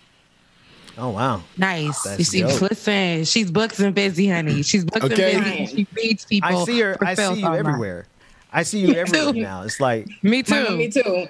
My mommy said she don't know why y'all keep letting me on stuff. This is true, but because you have such a, and that's what I think I love about you the most. You have such a piece about you that it's like, I have something to say, and regardless of what you guys think about me physically or how I am, my accent, where I come from, you're still gonna get this. I'm still qualified to speak. Like you don't take nothing from anyone, and you still do this the way that you're supposed to, and that's exactly how you do it. So that's what I love about you the most. Thank you. And you're welcome. We got to gas Black women up on this show. That's what we do. Always, yes. But there's so much going on in New York with stories of what's happening in Rikers. I know that you've been following the strikes over there. They say that the inmates have been running the prison system while some officials have gone on strike. What do you know about that, and what could you tell us about what's going on over there? So Rikers is in the middle of a crisis that if you let the elected officials tell it, it just kind of came out of nowhere. But that's not the case. What happened was last year, pretrial detention was down 40%, right? When bail reform laws were passed. In the middle of COVID, like at the height of COVID, Cuomo did this last minute COVID bill in the middle of the night where he snuck in rolling back bail reform. And the minute that happened, pretrial detention spiked as much as 70%, right? That's what happened. So right now, even though prior to the pandemic, maybe it was underneath 4,000 people being incarcerated in Rikers, it was over 6,000. And for a year, it's over 6,000 now. For a year, public defenders were begging them, let people out, release them. They can safely socially distance. We were telling them about all of the different things our clients were telling us, and they ignored it. Judges actively were like, nope. We're going to keep them in. They started using any discretion they could to keep people in on technical parole violations, whatever they could. So now what's happened is COVID cases have completely spiked, right? There's no way to safely socially distance. So it's an outbreak of COVID there. On top of that, what happened was, they're talking a lot about, incarcerated people at Rikers controlling the prisons or taking over. Let's talk about how that happened. The corrections officers stopped showing up to work. As many as over 2,000 different corrections officers had cases of COVID. They also have unlimited sick time. So they just stopped showing up. And that's what happened. That's why there's a surge. They're not there. They're not turning up for work. So the crisis is directly responsible for the actions they took. Wow. So they literally have sick days and they're taking them, right? So even if I did read in the article that we discussed on our last show, exactly what you said. They are acting like this is something that's coming out of nowhere, yet this has been happening since last year. They're just trying to act like it's brand new. It's funny because they said that they didn't say what they were going to do, but they said that there would be some kind of reprimand for those officials who are not showing up to work. But I don't know if that's true, because then you would think they would show up to work, right? But they're just still not coming, and these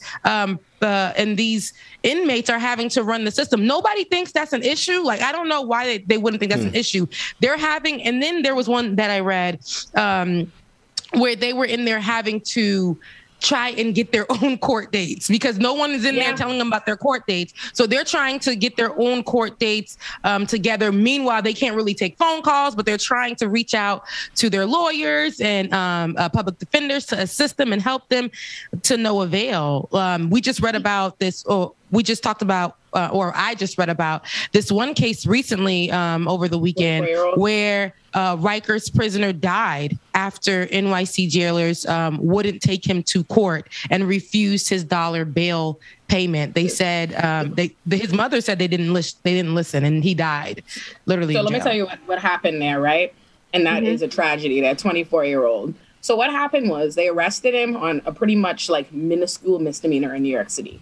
Jersey had him for another another silly misdemeanor that wouldn't go anywhere. But what happens when they have cases from out of state is it's a fugitive case, which means, so whatever the attorney got him in New York City couldn't do anything about it, right? There's this hold, this state wants him, and what they do is they take people, and they can take them for as much as 60 days and ongoing under the statute on this case. So what'll happen is the judge will set $1 bail on the New York City case. So should you be able to get him out on this New Jersey case that's keeping him on hold, you'll just pay $1 and he'll get out. But they couldn't do that. They couldn't get him out on this technical New Jersey thing. And then they also weren't going for any of his court dates because there's no court officer. So the public defender's hands were buckled. There was nothing that could be done because they have all these, restraints in place that kept this 24-year-old in jail. And that's what happened. And that's what they do. They have these holes and these technical violations, and people can't get out. That's why.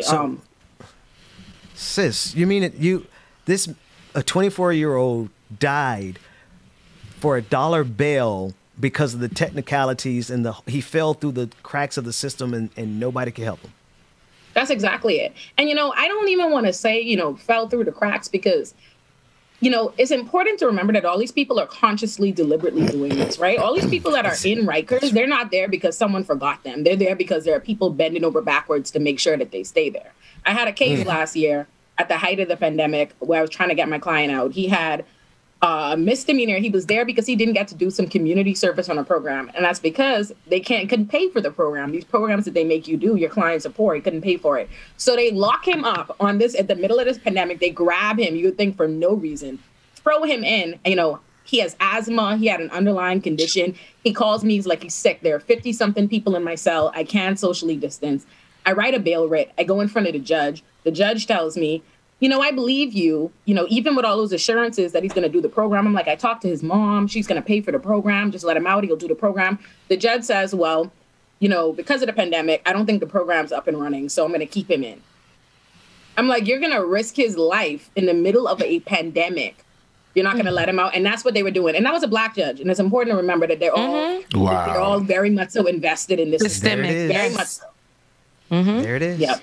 There it is. Okay, real quick question. I know a lot of people are asking, what was the cause of death for the 24-year-old? I know I wanted to know that as well too. I think what I heard, but I think it might have been a suicide. I think it might have been a suicide or a drug related is one of the two. Yeah, it was a possible drug overdose. It was a possible drug overdose. There's been, as of last night at 7:25 p.m., there have been 11 deaths in Rikers since December, half of which have been suicides. And a lot of these legislators are making it as though, suicide has nothing to do with them. They even, they publish like, natural causes. No, it's not.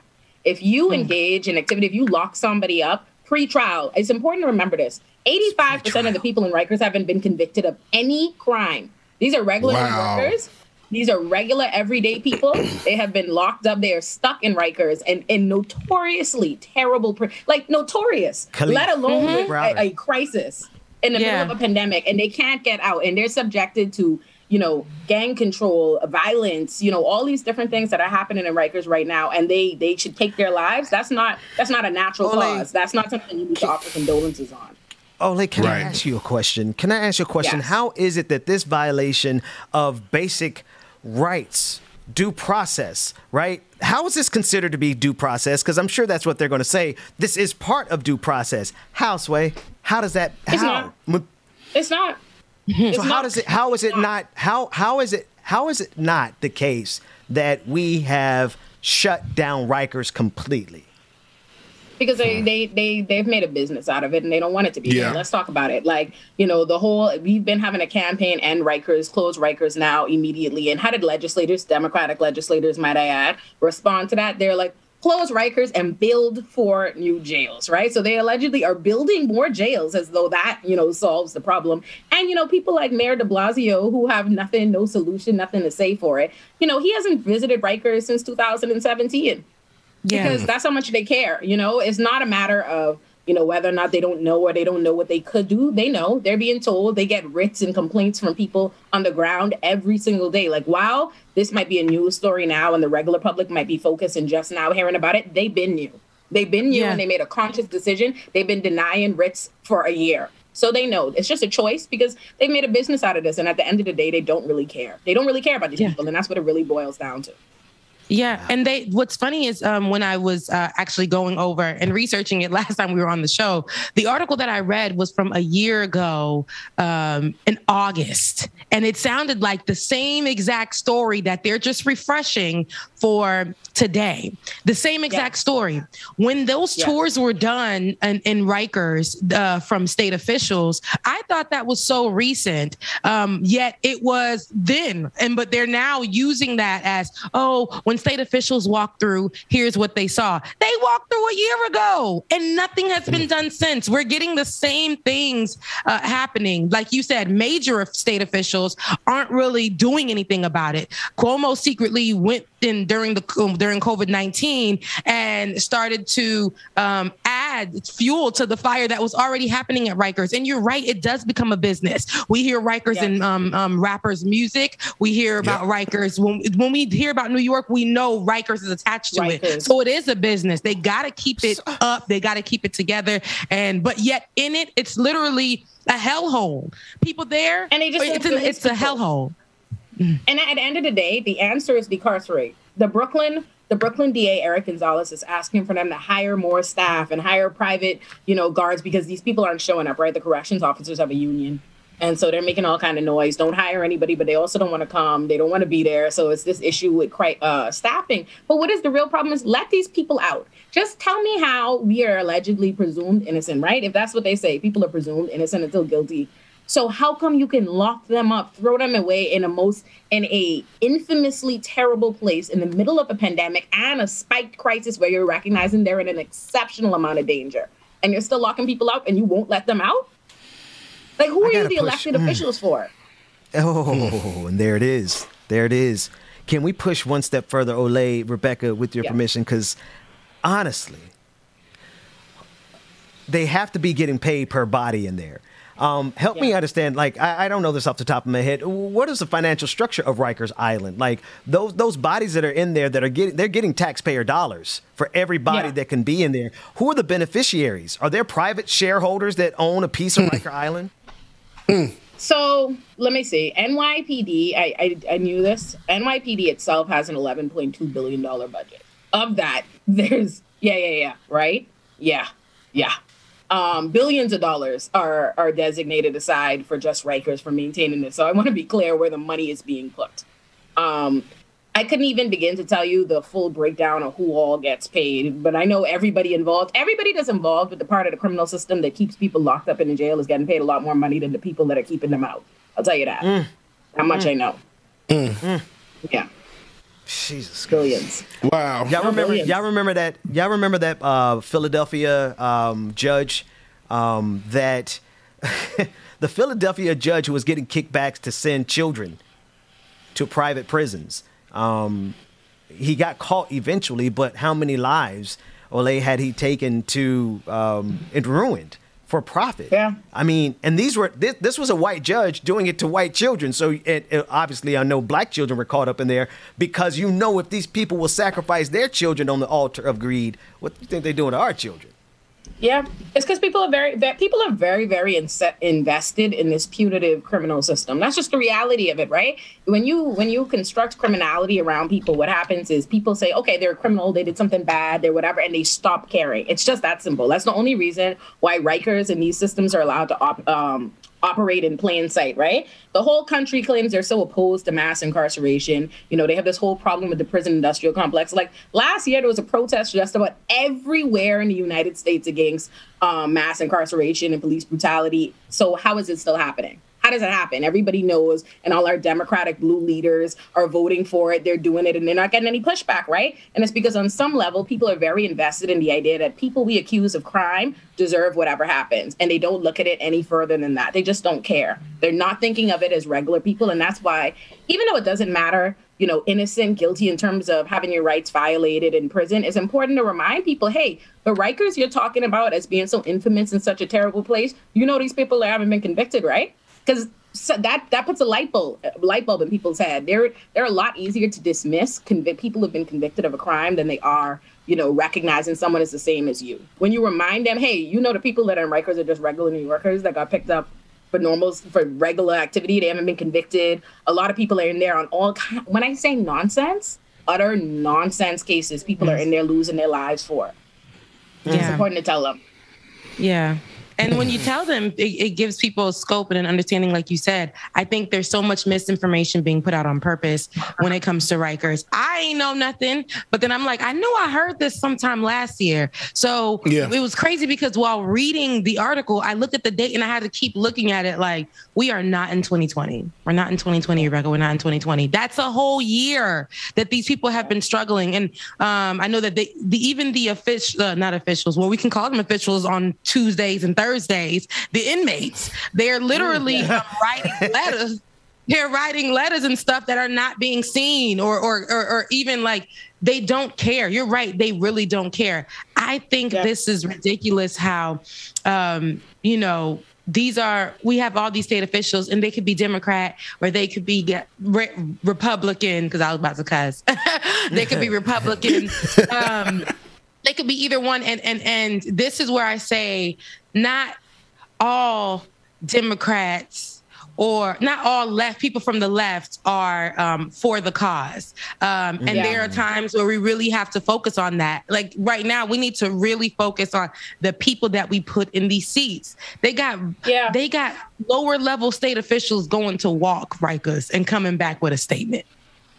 For America. It's because people don't, all of us have to do it, right? You know what happens? It's not even that people are everybody. A lot of these people, yes. But it's not that everybody is consciously invested in doing these inhumane things. What happens is they're very invested in an underlying belief, right? They think, I'm leftist, I'm progressive, I'm a Democrat, I'm blue, I'm all these different things, right? I oppose all this like conscious injustice, things they view as someone materially went out and did something bad, but they don't think about how implicit beliefs they have invested in that system. If you believe that, police are always necessary and what they do is right and, people should be punished and, put them in jail and you believe in all these things at bottom, it doesn't matter how much you claim to be against the injustice you see as a result.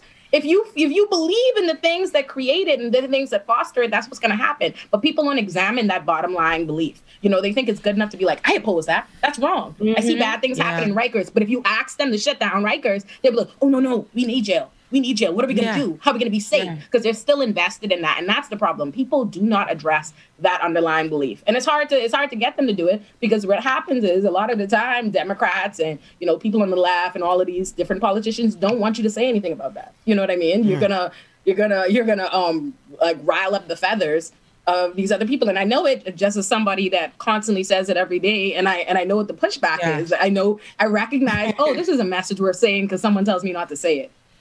Yeah.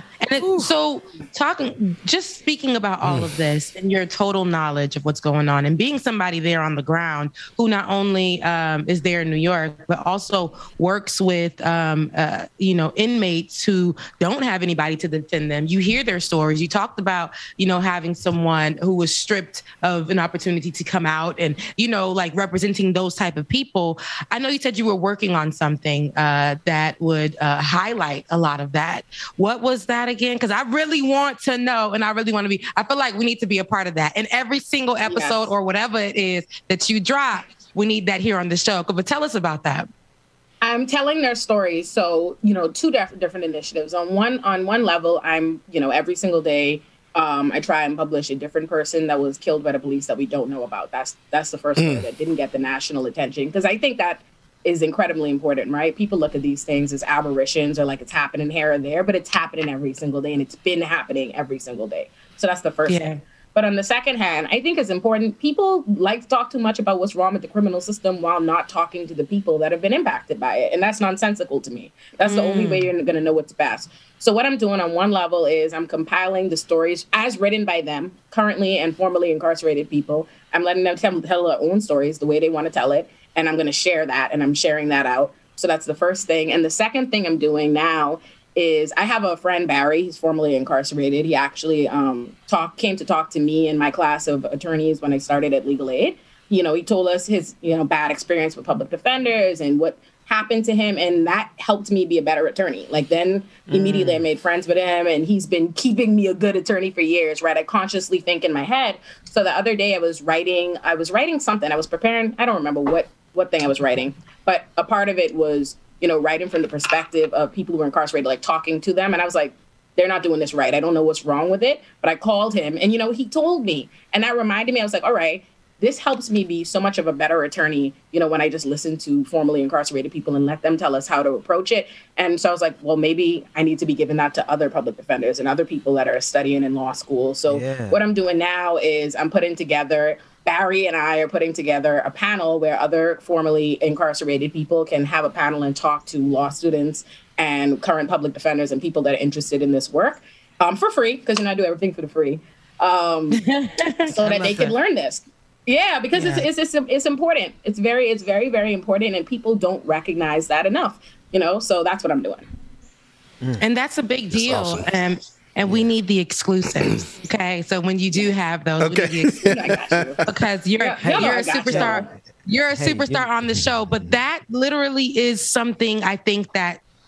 It may come off so simple, but it's not in today's world at all. That's right. The stories of the untold stories of inmates or people who have been murdered and they're nameless due to many systemic things, who don't make the hashtag, who don't make the search, anything. You see these people, you hear about them, and this is great that it's coming from you, but we get to actually see and hear the truth of it. And I always say, for us and by us, when we're getting it from the media, watered down, stripped down from articles and things like that, they're going to be left out parts. As we see with Rikers, we didn't get the truth, the full story. But there are people like you who understand and know. So I'm glad that this is going to be coming from you. And again, we need the exclusive, sis. Okay? We need the exclusive. I got y'all. Olay, I don't know how much time you have, and we probably are going to come up here on a break shortly. But I'm fascinated with those stories. Yes. I am fascinated with those stories. So any way that we can be of assistance, because y'all know how I do. I mean, if we can put these stories in video format, we'll send a whole ass camera crew, because the truth of the matter is, why haven't we heard it from them? Why are we still? Because people don't want to hear from them. They don't want people hearing from them. That's what I recognize. Right. Of all the things I do on a daily basis, I make a lot of noise. I do a lot of talking. And the things that I feel like should get the least pushback, like things like that, when I say, hey, we should listen to people, in the criminal system. We should actually listen to them. If you think I have something compelling to say, imagine if you heard from the person that's actually going through it. People fight me on it. That's the time I get the most pushback. And that's what made me say, okay, something's up here. That's where the real change would come from. Because when I write a lot of things. I'd be like, abolish the police, shut down the criminal system, you're all racist. I say a lot. They'd be like, yeah, that's fine. I'd be like, listen to people in the criminal system. They'd be like, hold on now, sweetie. Don't go that far. That's what I don't actually let us listen to the people who have been impacted. I cannot imagine getting caught up on some petty charge and being sucked into the bowels. Like it's like Dante's Inferno descending into the seventh layer of hell into Rikers. That's what it is. And being unable to get out. Prior to bail reform, I used to have to argue for release on every single case. And this is, in my first year as an attorney, nothing but trivial misdemeanors. You know how many people were sent to Rikers on traffic violations? Things they would give white people a ticket for? Do you know how many people? Think about crazy. That. Think about a jail being notorious, like infamous for being a heinous place, and you sending people there on traffic violations? And as a black person, as a black person, I don't care what your economic status is, you stand a good chance of passing through Rikers Island if you're in the city. Yes. I'm sorry. No, it's true. I got nothing. It's true. It's true. And it's true. And it's important that it's said. The average black man between 18 to 29 years old in America at some point in time in his life has been arrested or incarcerated. And that's a damning statistics that should shock all of our conscience. That's a real thing. That is a very real, and that should not be an experience that is familiar and common among us. It's not. It shouldn't be, and it doesn't need to be. And it's nothing about us that innately makes it so. And I think that's what's important. Too many people like to pretend like it's just happening because it's something we're doing. No, it's not. No, it's not. The system is designed in place to make it that way, and that is the issue. Yeah. Yeah, dang, it's just so much, and I'm glad that you're highlighting this. I'm glad that we're highlighting it here on the show because I know this is so easy for it to be brushed under the rug, as we saw with last year's case. But I hope that we stick on this the same way that we're going to be sticking on immigration issues. We're going to take a quick break, but right after this, we're going to start talking some immigration issues, and I hope that you can stay, and so we can talk about this. And I know that you being my Caribbean sister with the Nigerian background that I just found out, and we'll talk about that after this break. Bubba, take us to break. Y'all make sure make sure you stay tuned. We got coming up next with Olayemi to y'all. Come on, everybody, stay tuned.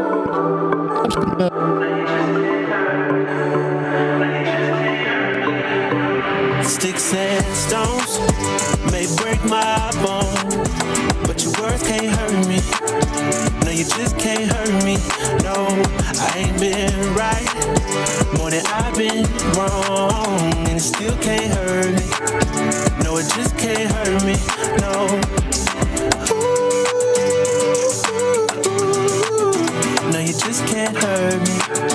No, you just can't hurt me. No, no, no. I know it's hard to be polite, and it's easy being petty. My mama used to tell me, gotta use you when he ready. Man, it's crazy how my brother said it could have been my celly. It's either prison or a grave. That's what everybody tell me. Man, life ain't the beach, it's a female dog. I'm staying 10 toes down, though I still might fall. Oh yeah, now I done came through, knocking pictures off you all. Cause loving people who persecute you, it's still a tough light up on my path and a lamp under my feet.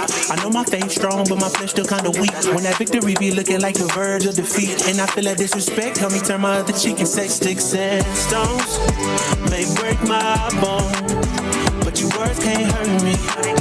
No, you just can't hurt me. No, I ain't been right more than I've been wrong, and it still can't hurt me. No, it just can't hurt me. No. Y'all, who knows what it is? It can be so many things. Who knows? No, you just can't hurt me. No. This mic, that's why I'm not talking too much, because this mic is stupid. No, you just can't hurt me. No, you just can't hurt me. No. See, it's hard to be polite. It's easy being petty. Mama used to tell me, gotta use you when you're ready. Cause I ain't working on my own timing. Ain't got no diamonds on me, but I stay shining. Yeah, yeah. They say the world would be a better place if we take out the hate. Stop all the hate right now. Yeah. Let's keep it real. It'd be better if we just subtract the fake. Yeah. So be a light up on my path and a lamp under my feet. I know my faith strong, but my flesh still kinda weak. When that victory be looking like the verge of defeat, and I feel like disrespect, help me turn my other cheek and say sticks and stones may break my bone, but your words can't hurt me. No, you just can't hurt me. No, I ain't been right more than I've been wrong. It can't hurt me. It can't hurt me. No.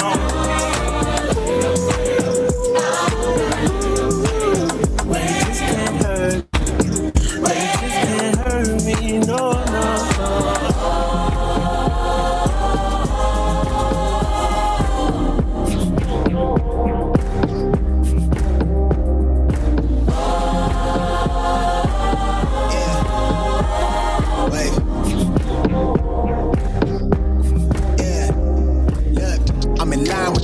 I'm in sync with the earth.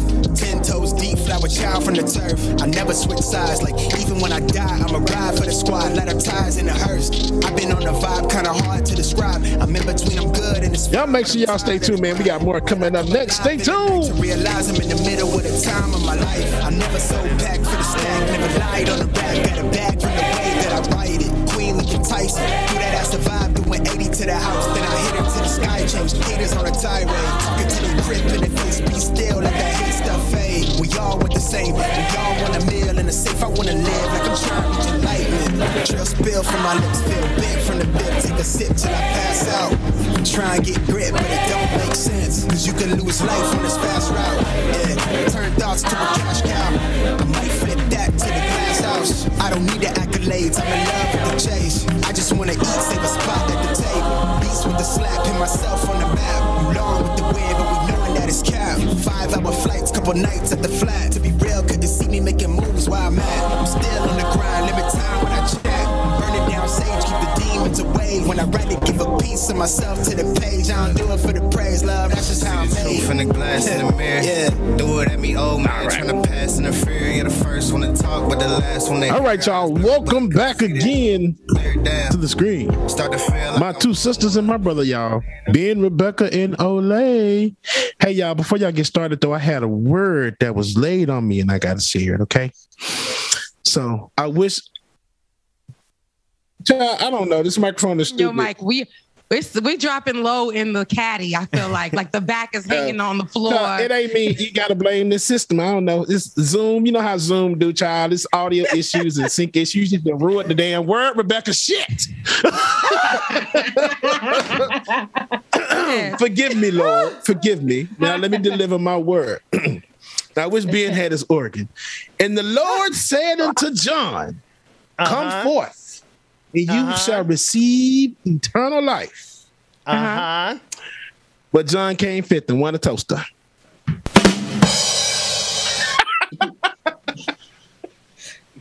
Not you. Why, James? I didn't get that one. I didn't do Sunday school full on. I didn't. Olay didn't know it was coming. I enjoyed it. Oh man, James, how you gonna play with the Lord like that though? That's my question, man. We trying to be blessed on this show, and you playing with God like that, we might get struck by lightning early. Well, my favorite. I mean, it's the truth though. You know, John came fifth, and he won a toast. He said, "Come forth, and you will receive eternal life." He came fifth, and he won a toast. Fourth, Rebecca. Fourth, F-O-R-T-H, F-O-U-R-T-H. Fourth. Oh, math wasn't my thing either. And I was a Sunday school, how Dr. Mack says, a Sunday school dropout. And math wasn't my thing either. So when you say, you got to tell me that joke on the phone and break it down to me bit by bit. I'll be moving real slow. But it is the effort, James. I must commend. Listen, it is the ministry of music as well as the ministry of dad jokes that we do appreciate. I can't stand you though, man. I just of course. Rebecca, please help us here. Okay, I will. So I don't even know how to pivot from that. There's a lot going on in Texas. I told you guys that I'm going to stay on y'all next about when it comes to Haiti and about immigrants and all those good things. But there's a lot of, there's a whole joke happening in Texas. The leadership over there is a damn joke.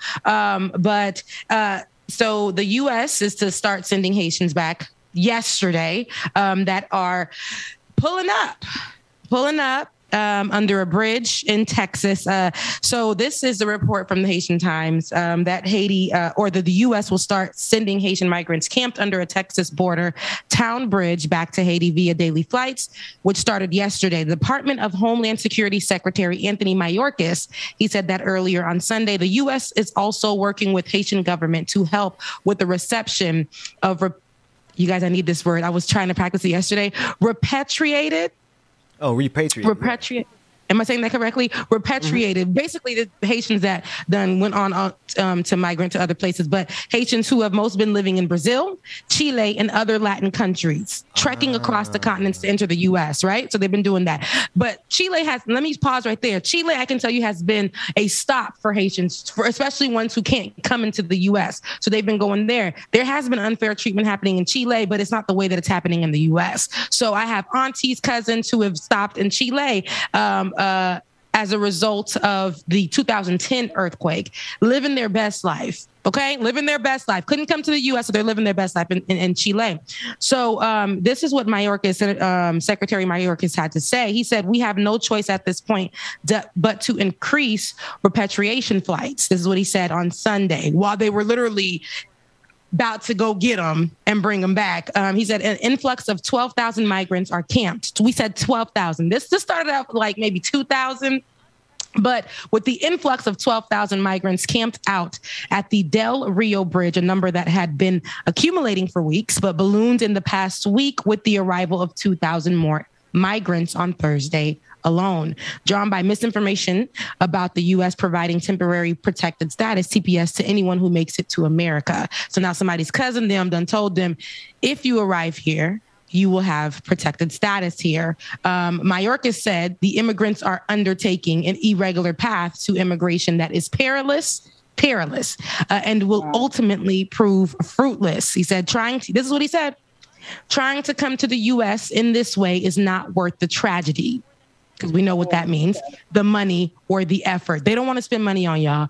They're going to literally, it's going to end tragic for you guys. And they do not want to put any effort into the Black migrants. He said, do not attempt this journey because it will not succeed. Citing security reasons, Mayorkas did not provide details about the number of flights nor people it would target returning to Haiti every day. He also did not provide information, including any funding arrangements about the Haitian government's role in resettling the compatriots. Since some migrants may have obtained, I want you guys to listen to this part too. This part for me. Since some migrants may have obtained immigration status in other countries, officials with Border Patrol and immigration agencies with which Homeland Security oversees will also look at the documentations of those Haitians to determine where they should be sent, even though their immigration status may show that it is illegal in those areas. I need y'all to understand that. That, to me, is ridiculous. And these are going to be... Because it is ridiculous. Yeah. They're going to include displaced... They're going to include, migrants who, after the 2010 earthquake, found their way, right, somewhere. They're going to start looking into their files. They're going to start looking, even though they're legal, how long have they been here? Are they migrants who are coming here protected? Did they get their papers correct? Even though, can they stay? And this is where it gets ridiculous. They're literally hiding. They're not even hiding. This is plain sight. They're under the bridge, standing there looking for some protected status. And here Texas is telling them, y'all ain't even worth the trouble. Like, you are not worth the trouble. We're going to spend all the money we can to send y'all behinds back, but we're not going to assist you, even though we know the place that you came from, the place that you're coming from, has just experienced another earthquake and a whole hurricane. A lot of people displaced, looking for something. Dead. Looking for some help. Let me ask this. When the Texas politician says that, this isn't a fruitful way for them to explore migrating to the country, what's the other way? No, I would love to hear him tell us about the legal route that they could seek migration. The reason why he doesn't provide it is because there isn't a route. I'm so sick and tired of seeing these people come up here and talk about these half immigration narratives where they criticize people for migrating when they one way when they know there's no other route available to them. Which brings me to my second question. America talks so much about how it loves to help other countries and blah, blah, blah, blah, blah, and it wants to help these people, but it never wants to give them the help that they're asking for. Wasn't it just the other day when the prime minister or the president of Haiti was assassinated? They were like, oh, we stand with Haiti. We want to help our Haitian brothers and sisters. Wasn't that the talking point all over the news when they wanted to, vilify Haiti and make it out this way, talking about this? Wasn't that the talking point?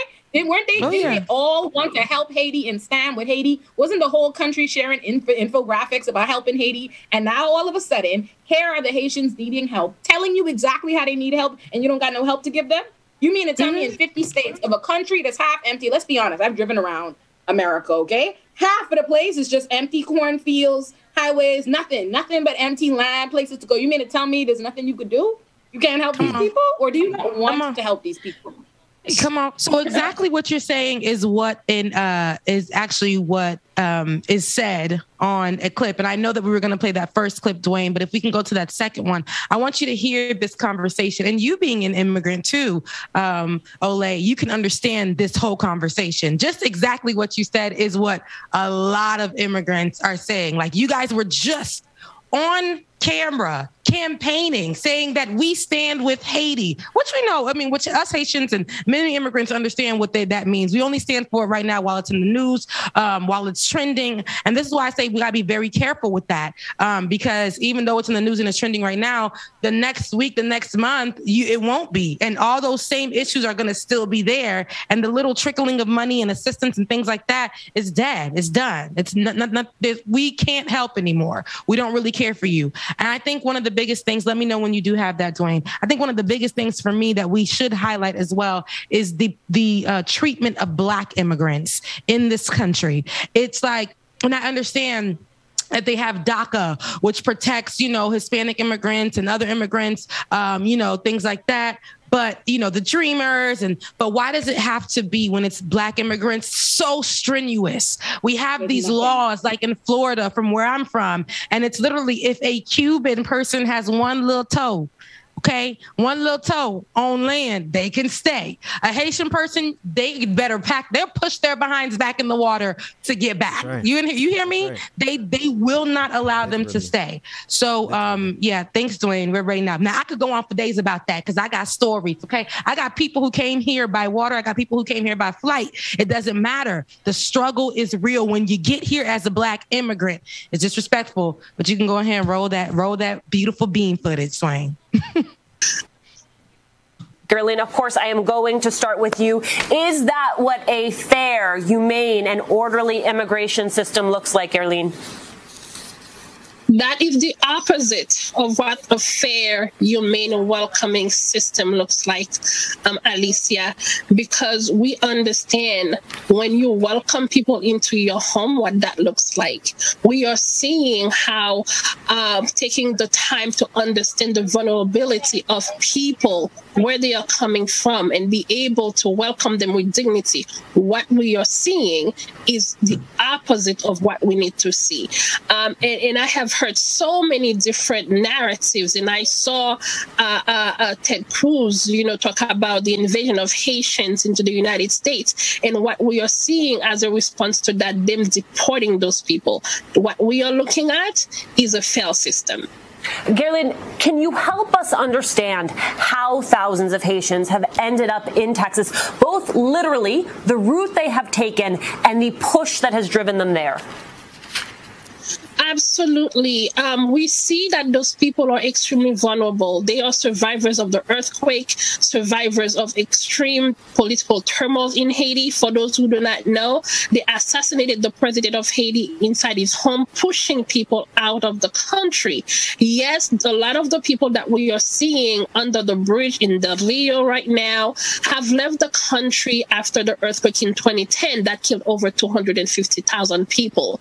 But understand, what continues to drive people out of the country is both natural disasters and man-made disasters. And we have said that many times, internal violence and external violence. And what we are seeing at the U.S.-Mexico border right now, the treatments of Black bodies, the treatment of Haitian immigrants, that's external violence. Gerlin, I asked Mayorkas about the conditions that Haitian... Let's pause it right there really quickly. So she said a lot of things. So that's Gerlin Joseph, and she's the founder and executive of the Haitian Bridge Alliance. And this is out of Texas. And here is my thing. She said the violence of Black bodies, of Black immigrants, occur at the hands of the U.S., right? There's so much that goes on when immigrants come here, but there's going to be a reason that they're coming here. If their country did not have issues, I don't think they would be wanting to flock here. My brother is an immigrant, only been here about 5 years. I think he's here maybe 3 months out of the year. He hates it here. He goes back to Haiti as often as possible. He absolutely hates it here. He's like, what kind of life is this? People really got to work and slave and all this stuff. It is not what I dreamed about when I was younger. And I understand that. But these people literally just experienced the assassination of their president. Okay, these people being my people, Haitians, they just experienced the assassination of their president. Government is literally messed up.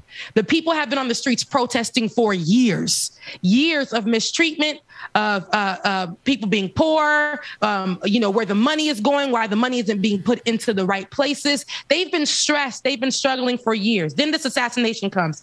There is no order in the government. We see right now there's an ongoing investigation with the people closest to the president being investigated. It's a whole mess. It's a whole soap opera. The U.S. wanted to interfere within that, right? They were going to assist with that investigation.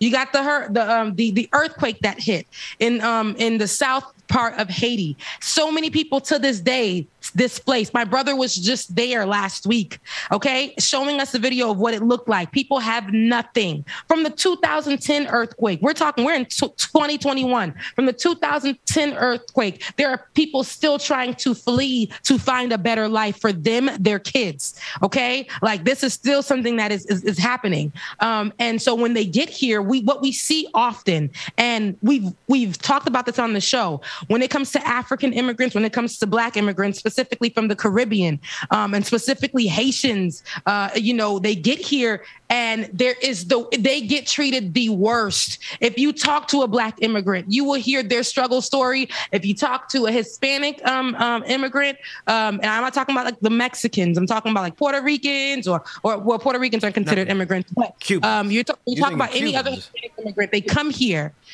here and they have this better treatment. Cubans will tell you their experience compared to a Black immigrant. Listen to it.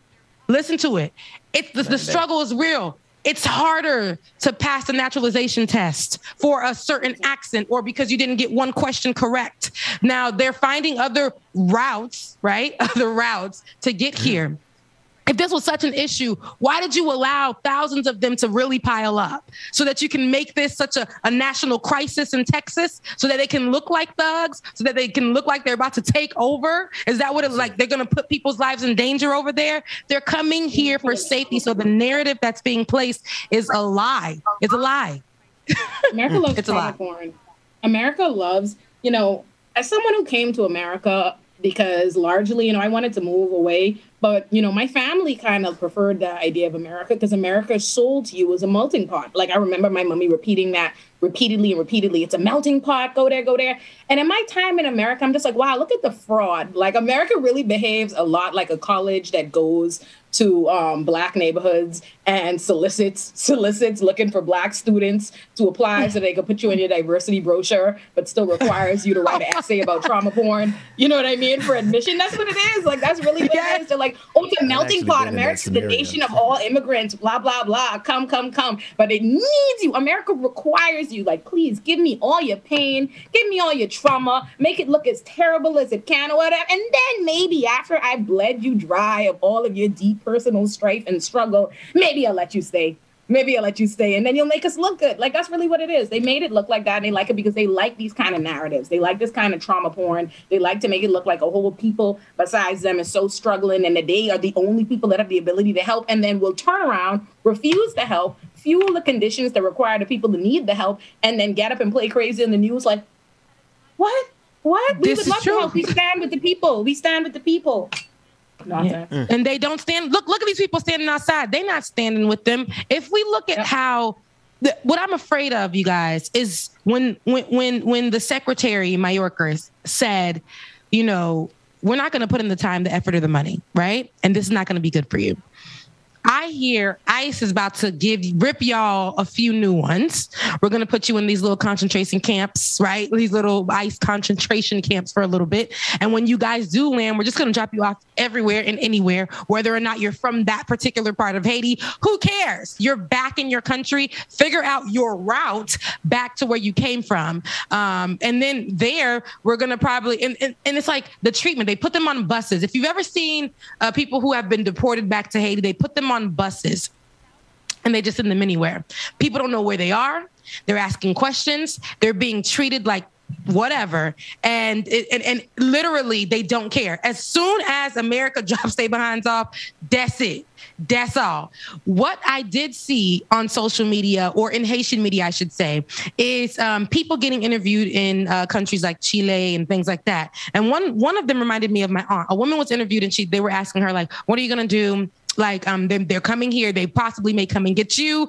And she's like, and they're like, why did you leave? She said, I left in 2010 after the 2020 earthquake. My daughter is somewhere else. We had to separate because we couldn't go to the same areas. I ended up in Chile because I no longer have a home. I no longer have land. I had nothing there. I had to figure out something. And now to know that they may be coming to take me away from the place that I've been living in while Haiti is in more turmoil.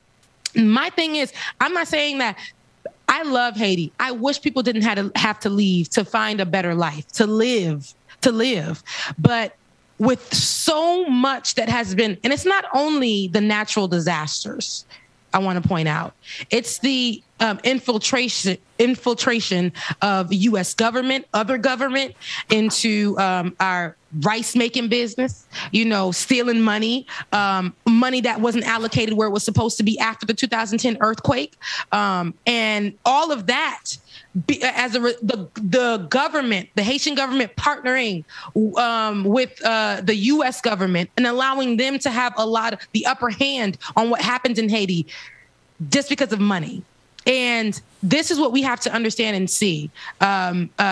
It's not only something that the environment caused, it's people that have caused it and other countries' officials that have caused it, putting their hands on so much things that Haiti used to utilize to gain money, like their rice farming. After taking the rice from Haiti, the Clintons, after taking their rice farming from Haiti and putting in something else, that was a way that they were supposed to get money. We had good rice. Okay? We had Haitian rice. We had things that were making us money, our farms. But now they're taking people's land for literally pennies to a dollar, forcing them to work on that land. Yeah. To farm they create products the conditions for America. Yeah, it's the conditions. Sick. Yes, it's sick. It's very sick. And so all of that is happening, and they're tired because they hear of a life that they can live without the pain, without the struggle. A lot of them talk about their country like my brother talks about Haiti and says it's so beautiful. Haiti has just resources naturally that are beautiful. But what happens is they'll make sure that Haiti lives up to the narrative that they're putting out there. That Haiti they're poor and always been punished for resistance. Mm-hmm. That's just what it is. Haiti is exploited and they're punished for resistance. They are the first Black free country. That's just what it is. We could boil it way back. They were the first to resist, and that's really the problem. And they've been punishing them ever since and creating the conditions that lead to them needing help and then refusing them to help after the fact. That's what it is. Yeah. They're telling me I'm talking too much. Y'all know how I get when I talk about Haiti. Y'all know how I get when I talk about Haiti. I know how I get when I talk about what goes on in Slack stays in Slack. Rebecca Ace. But y'all know how I get. So I know that we have to watch the time because we have to go to the after party. We have to go to the after show. Olay. But this is a conversation that can continue forever. But before we get out of here, I know that we have to watch the time. Dwayne, if you did scroll, I want you guys to hear it out of Mayorkas' mouth himself. We don't have to talk much about it because I think what he says is going to be literally what you need to know and what you need to hear about his plans for the Texas Haitians and the other migrants that are under there. Because let's be clear, it's not only Haitians under there, but the majority Haitians under there from majority migrants. But let's see if you're already there, Dwayne. I hope I didn't put you on the spot, but if you can just play a few of his words. A new government took power and the situation's more stable. We're very mindful, of course, of the tragedy of the earthquake that occurred. That earthquake occurred in a particular area of the country. It was distinct from the tragic January 10th, 2010 earthquake that the country experienced. So we're very mindful of the situation, but frankly feel that individuals can be returned to that country at this time. So, Gurleen, I was trying to ask the secretary there about the distinction that is being made between granting temporary protected status for Haitians in the interior of the country and why that same consideration is not being given to migrants who are showing up at the U.S.-Mexico border, often for the same reason. Your response to what you just heard there from Secretary Mayorkas? With all due respect to Secretary Mayorkas, everything he just mentioned is absolutely untrue. Because understand, as the first deportation flight was going into Haiti on the 15th, the so-called government that he mentioned, the prime minister was in court answering to allegation of being part of the assassination of the president. What we are seeing on the ground right now, people are still trying to find the bodies of their loved ones to be able to cope with the aftermath of the earthquake. And at the same time, we are sending people to the same chaos that they have fled. No, Haiti is not better now than it was prior to the assassination, prior to the earthquake. Sending people to Haiti right now is human rights abuse. And that's all. because I get on with it. But it's human right to be. Rebecca, there's so much there that we're going to have to take it to the after party. I just want to, Olay, I want you to tell we covered a lot of miles. Let's start there. We went from Rikers to immigration, and at the apex of it is not only your work, but what you're doing, advocating on behalf of the prisoners in Rikers Island. Before we run out of time here and head over to the after party, how can people support what you're doing at Rikers Island and all the other, and not specifically Rikers Island, but what you're doing in your fight for the people? You can follow me on Twitter, Miss Olurin, MSOLURIN. I'll be making noise over there on a daily, and you can always keep up. She really does. You got to follow her on Twitter. You have to follow her on Twitter. And do us a favor when y'all follow her. Please don't come in her comments in her mentions with some old foolishness, some concern trolling. Because what I experienced in your get you together. Weekend, I just don't want to be on the receiving end of your get right. That's all. Listen, listen, man. You know. I keep trying to tell them I'm not the one. God is still working on me. Leave me alone. Every day, it's a work in progress. Yes. It's a train that's moving forward. That's what matters, right? But Thank you so much, Olay, for coming on to the show today. Absolutely I love your spirit. I love your smile. I love your drive. I love what you do. And yes, if you're not following her, follow her right now on Twitter, because you will be entertained. Thank you. I love you guys. Thank y'all for having me. Love y'all too. Thank you so much, Olay. No problem. Bye. Appreciate you, sis. Take it over to the take it over, Bubba. You know what it is. We're gonna take it over to the after party. That's where the party at. now that we free. Right. Y'all, shout out to everybody. Shout out again to Olay, and thank you so much for joining. And real quick, I want to give a shout out to Alexis over on Twitter. Happy birthday, Alexis. That's the daughter of Danielle DeBequa. Happy birthday to you. Your birthday is wonderful and great, and hope you have an outstanding, excellent day. It may be rough right now, but guarantee you it's going to get better. Always believe that and make sure it will, okay? Love you, mean it. Happy birthday again, Alexis. Y'all make sure that y'all jump on over to the after party, y'all. If you are not already a member of the Patreon, patreon.com/likeItOrNot, patreon.com/likeItOrNot, or the BPD show. That way you can get access to the after party, y'all. Y'all make sure y'all stay tuned, and if not, head over to Pascal show, started 12 minutes ago. Head over and check out the show, man. And if anything, we will see y'all tomorrow at the party. We on the way. Doesn't treat them right. Put your finger right in his face and tell that man bye-bye. I'm too fly. I'm too fly. Bye-bye. Bye-bye. Bye-bye. You're a little bit selfish. You get mad every time you lose. You can't take me with you. I'm scared you're gonna blow your fuse. Come a little bit closer. Yeah, I can really start over. Yeah, in the back of my mind, there's someone waiting on me. You're just wasting my time because you're scared and lonely. Finally got some closure. Yeah, I can finally start over. Yeah, so all my ladies who got a brother that doesn't treat them right, put your finger right in his face and tell that man bye-bye. I'm too fly. I'm too fly.